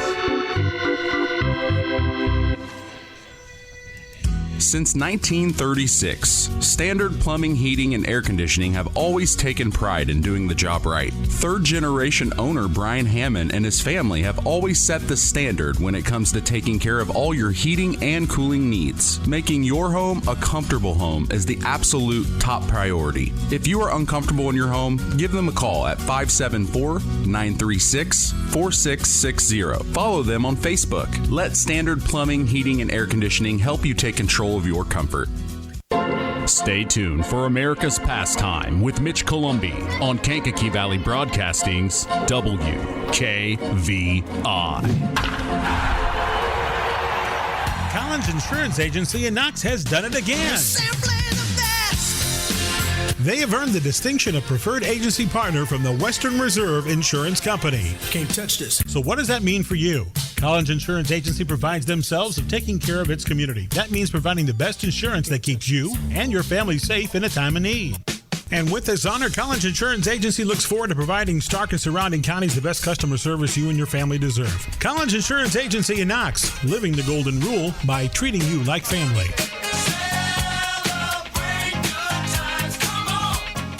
Back at Warrior Field, we see Connor Danford on the mound now for the Bobcats. A 1-1 here, as swinging and missing was Connor Burton. So we're at the bottom of the 7th here. Our 7th inning stretch was sponsored by Standard Plumbing, Heating, and Air Conditioning. We appreciate them. Here's the 1-2 from Connor Danford. Misses up top, evens the count at 2-2. This is Connor Burton in there. I believe he struck out at his last at bat. And a swing and a miss. Another strikeout. Connor Burton goes down. And Connor Danford steps in. Didn't know he could pitch as well, Scott. Next up, number 15. Well, Addison you got to try to get everybody that can throw some strikes, get them on the mound. And first batter's pretty good. So Addison Allen will step into the batter's box here as we see Connor Danford for the first time this evening. He has one out, bottom of the 7th, up by 7. Ball outside a little bit. First ball called there for Addison Allen. 1-0 the count. Danford getting right to work. Bounces off the knee of Connor Frazier, the catcher, and it'll be ball 2.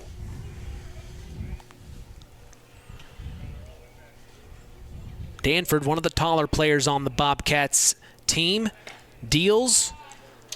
3-0 the count now. That was ball inside.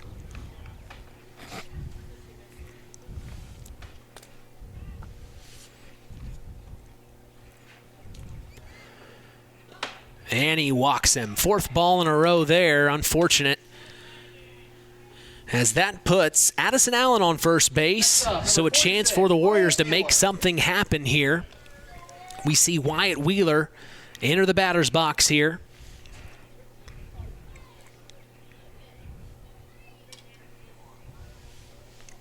Danford checks the runner at first. Now he sets and deals. Ball low again for Connor. Frazier gets in front of it, though. Hasn't let many get past him today, especially ones that he can control. He's done a very good job. 1 on, 1 out. Count 1-0. Here's Danford. Oh, and he's going to hit Wyatt Wheeler right in the rib cage. Boy, that hurt me up here. As Wheeler shakes it off and walks up to first base to take his free base, and that moves Addison Allen to second base. So now he's in scoring position for the Warriors. And then Mark Hendricks calls time. He wants to talk to Addison here. So we'll see what Mark Hendricks told Addison Allen to do here at the bottom of the 7th, 10-3. Oregon Davis in control. This is Max Gearhart stepping into the box. He's going to see his first pitch from Connor Danford this evening right here. Right down the middle, strike 1. Connor Danford, he almost swung on that one. I think he wanted it, Scott. Yeah, if he was going to take a whack at that one, that was a pretty good pitch to take a swing at. Danford, 0-1. Too low that time, and it's a ball. 1-1's the count.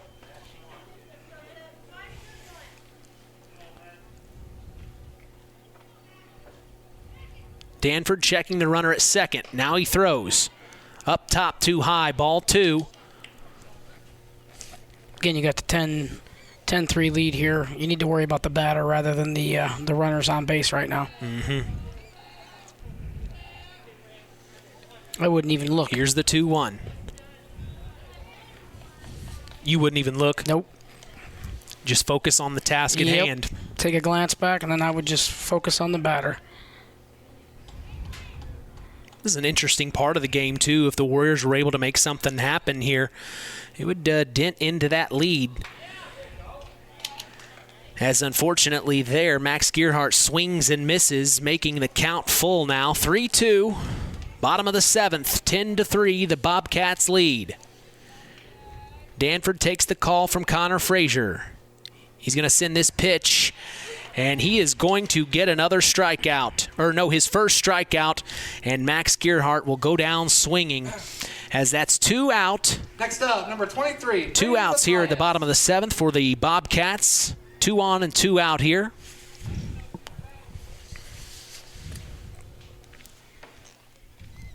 As next we see in here is Braden Mathias, who brought a run across the last half inning.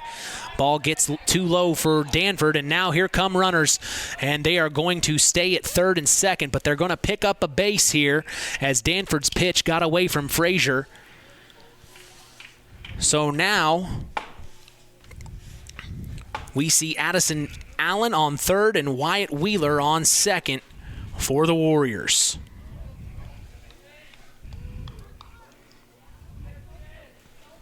Here's the 1-0 from Danford. Big hit from number 23, Braden Mathias, and it's going to center field. Oh, and he missed the catch, and that brings both runners home, and it will be a single for Braden Mathias as he brings both runs in, making it 10-5 now. And that's exactly what we were talking about. The Warriors, if they had an opportunity to make that happen, and they just did,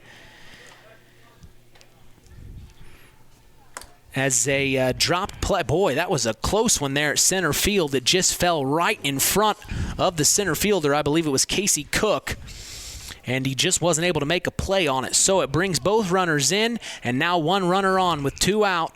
10-5, the Bobcats lead, and here comes Danford.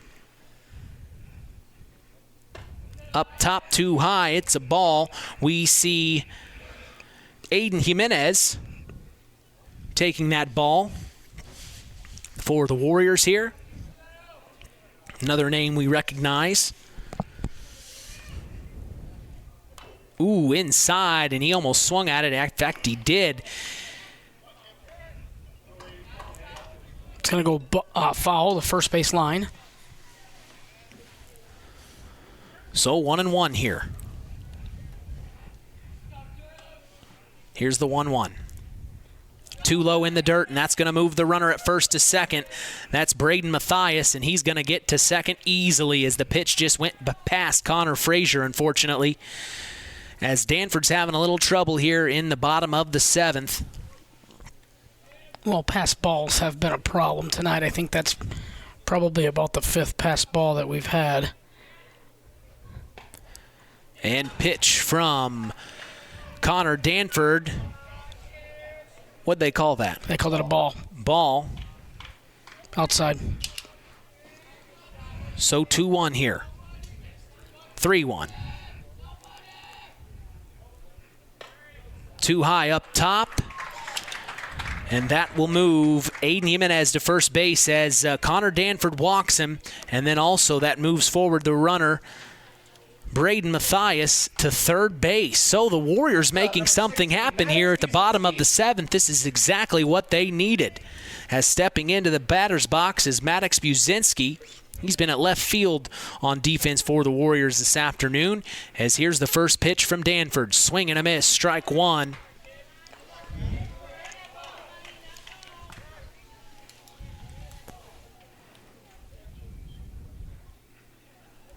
Danford checks the runner at third. Now he delivers, and the ball gets away from Connor Frazier. That moves Aiden Jimenez to second base. Connor sticks in front of it to keep the runner at third, Braden Mathias. So now they've got 2 on, one at second base, the other at third with 2 out. Bottom of the 7th, they're up by 5, 10-5.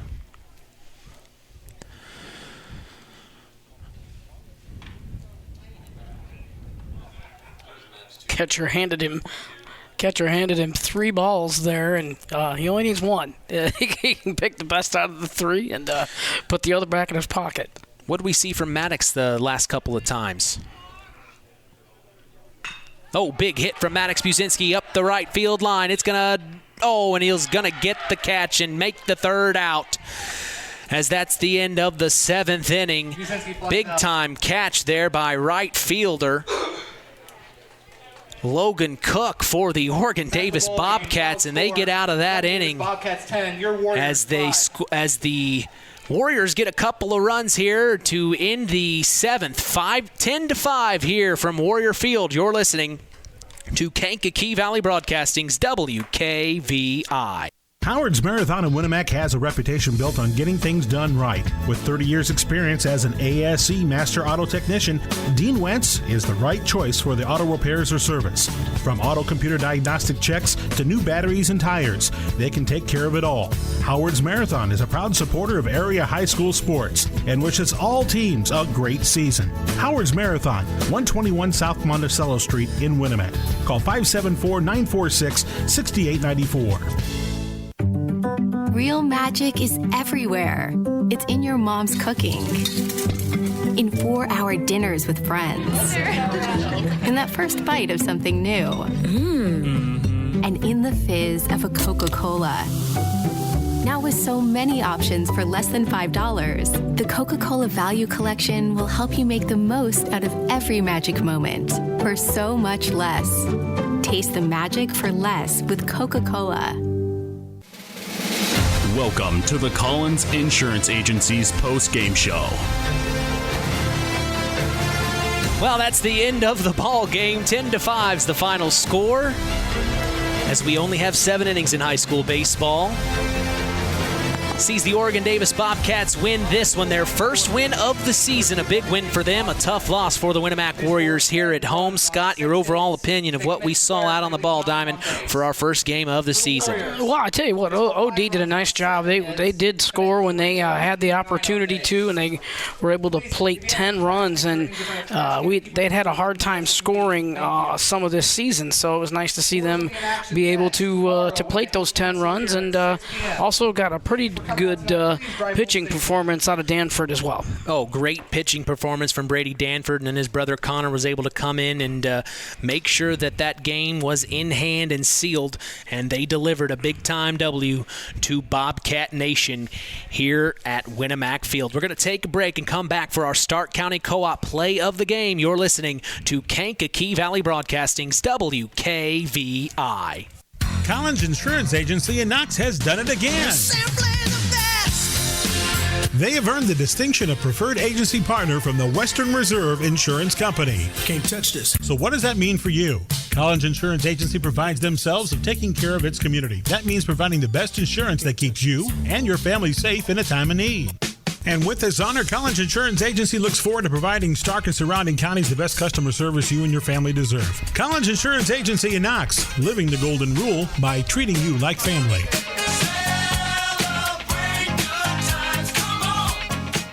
Farm Fertilizers and Seeds is proud to be our area's newest sales representatives for Pioneer Hybrid Seed. This is Andy Awald. Pioneer offers top-of-the-line genetics, a complete portfolio including alfalfa and wheat seed, and cutting-edge seed traits and technologies. Combined with exceptional financing options, Pioneer provides the total package, one that we are proud to be able to offer our customers. If you are currently working with a Pioneer sales representative, you have made a good choice. If you aren't, let Farm Fertilizers and Seeds show you how Pioneer can work on your farm. Call us today at 867-2441 to answer any of your questions. It's time for the Stark County Co-op play of the game. All right, Scott Masters, let's talk about our Stark County Co-op play of the game. I think it was a no-brainer, but what are you thinking? Fourth inning, 3-run homer. Absolutely. By Frazier. Connor Frazier with a big-time home run. I believe that was his second home run of the year. And then, of course, Brady Danford, maybe an honorable mention there. What a great job on the mound for the Oregon Davis Bobcats. But right now with us, we have Brady Danford, the man of the hour, and then head coach Scott Green. Let's start with you first, Coach. Overall opinion of today's matchup. You got your first win under the bag. You got to be happy. Did get the first win. Very happy. Proud of the freshman, and of course Connor with his hitting has been fantastic, and he caught the whole game, did a fantastic job. Still got to clean up the errors, but other than that, really proud of them all. Yeah, Brady, I got to ask you real quick, you were able to pitch most of that game up to the last inning. Talk about what your mindset was like. We were saying up here at the booth, you were pitching with so much ferocity. What's the word I'm looking for? Ferocity. You're ferocious with throwing the ball. Your hat came off about 15 times throughout the game. You might have to get a new hat. It might be a little too tight on you, buddy. But what was your overall opinion of today's game? I wanted to win really bad. And just threw as hard as I could and wanted to win. Well, and you got Connor Frazier there behind home plate. To talk about what it's like having him there by your side. He's a big help, especially with the balls in the dirt. Blocks them, throws the first, strikeouts. And I love them. Well, when the batting order gets the job done, it makes your life a heck of a lot easier on the mound. How does that feel, knowing that when you're up that many runs, you've got some time, you can be more patient on the mound maybe? Great. It feels great. Well, Brady, congratulations on a big-time game, and we look forward to seeing more from you in the future. Also, who does your laundry, man? They're in for a real job this evening, my friend. I hope Oregon Davis does Oregon Davis do the laundry, or do you have to take that home? You got to take it home? Oh, man, sorry, Mom. Yeah. Oh, man, you were sliding all over the place. Talk about stealing bases. I mean, not only were you just stealing bases, everyone was just on a rhythm today. And other than the errors that Coach mentioned, it just seemed like you guys were in a rhythm mentally all together. I watch the foot move, and as soon as foot picks up, I just go and just making things happen. Yep. Well, Brady, congratulations. Big-time win for you guys. I appreciate your time. Coach, I'm not done with you, though, yet. You've got a big-time win here. You've got to be proud. Talk about some things other than the errors that you want to fix, maybe that you want to tighten up for next time. Really, again, just the hitting. I mean, we got 4 or 5 boys that hit the ball every time they're up or make contact at least, and then we got the younger group is struggling, especially with the change of velocity. When it went from the slower pitching to the fast, the big change. We didn't see much contact then. That's something we really need to work on in practice. As a coach, that's what I got to get them better at. Talk about that 3-run homer. Well, Connor Frazier has been one of our best hitters this year. That's his second home run. I mean, he just came in clutch. I mean, that was huge and a big moment on a team that's been struggling. It changed the whole game. And, I mean, if there was a ball to give away for this game, you got to split in half and give it to the pitcher and Connor for what he did. Not only catching like that, but that home run changed this whole game for me. Well, and I was telling Scott during the broadcast, we're used to seeing Connor out on the basketball court, and then you see him out here on the baseball field. He almost seems more confident. He seems like he's got a little bit of a swagger about him. I almost would go as far as to say Brady's got a little bit of that swagger as well. Talk about what confidence means to a team. Connor Frazier has never lacked confidence in anything, and I think it helps him a lot. It helps him be a leader, but sometimes it can also get in the way of when things happen on the field. Tonight he did a good job of not letting the drop balls or anything get in their heads. These guys kept their heads. That's part of the learning process for freshmen. I mean, he's a junior, going to be a senior next year, but it's just that's the learning process. Learning how to win is a big part of this, and these guys now might know how to do that. Well, Coach, I appreciate you coming up to talk with us. You got a question for him, Scott? No, we're all good. Let's let Coach go enjoy this victory. This is his first victory of the year. Let him go. Big win, Coach. Yeah, absolutely. Nice job, Coach. Congratulations. That's head coach Scott Green. Good job, buddy. Brady Danford here as we're going to take a break and come back for our Ashley Derrickson 5-star player of the game. You're listening to Kankakee Valley Broadcasting's WKVI. The Stark County Co-op has been a member-owned farm services co-op in Stark County since 1928. That's over 90 years, and they're still providing the same quality agronomy services to the farming community of Stark and surrounding counties. The Stark County Co-op is an LP and fuel provider. The Stark County Co-op purchases grain at both locations, Hamlet and Browns. You can reach them by phone at 1-800-782-3392, the Stark County Co-op. Since 1936, Standard Plumbing, Heating, and Air Conditioning have always taken pride in doing the job right. Third-generation owner Brian Hammond and his family have always set the standard when it comes to taking care of all your heating and cooling needs. Making your home a comfortable home is the absolute top priority. If you are uncomfortable in your home, give them a call at 574-936-4660. Follow them on Facebook. Let Standard Plumbing, Heating, and Air Conditioning help you take control of your comfort. Time to announce the Ashley Derrickson 5-star player of the game. Mitch. Hey, thanks, John. It's time now for our Ashley Derrickson 5-star player of the game, given in memory of Ashley Derrickson, a 2008 graduate of North Judson St. Pierre High School who battled cancer throughout her high school career before losing that battle on December 12th of 2008. We'll tell you who's earned that honor after this word from 5-star. 5 Star, the largest meat and grocery store in the area, focused on quality, value, and customer service. The 5 stars in the name of the store come from 5 family members of the original owner serving in World War II, each one represented by a blue star on a flag hanging in the front window of the family home. That's why even decades later, 5 Star is known for its dedication to service. Now that dedication means savings for you. 5 Star, one of the We Care stores, the area's largest meat and grocery store, focused on quality, value, and customer service. Located, you know where, in the Knox Mall. Our Ashley Derrickson 5-star player of the game, Scott. We're going to go with pitcher Brady Danford today. He did a super job of getting out there in probably his longest outing of the season and just did a great job of controlling the Winamac bats and got a victory that they needed, and now they're on the winning track for this season so far. Might be the first time we've actually talked to our player of the game. I know, that was great. At the same time. I mean, that was actually pretty cool, so I appreciate head coach Scott Green giving us that opportunity. He looked up to the window. He said, you want to do anything for postgame? I said, yeah, get up here, man. We want to talk to you. Big time win for the Oregon Davis Bobcats as they finally get into the win column.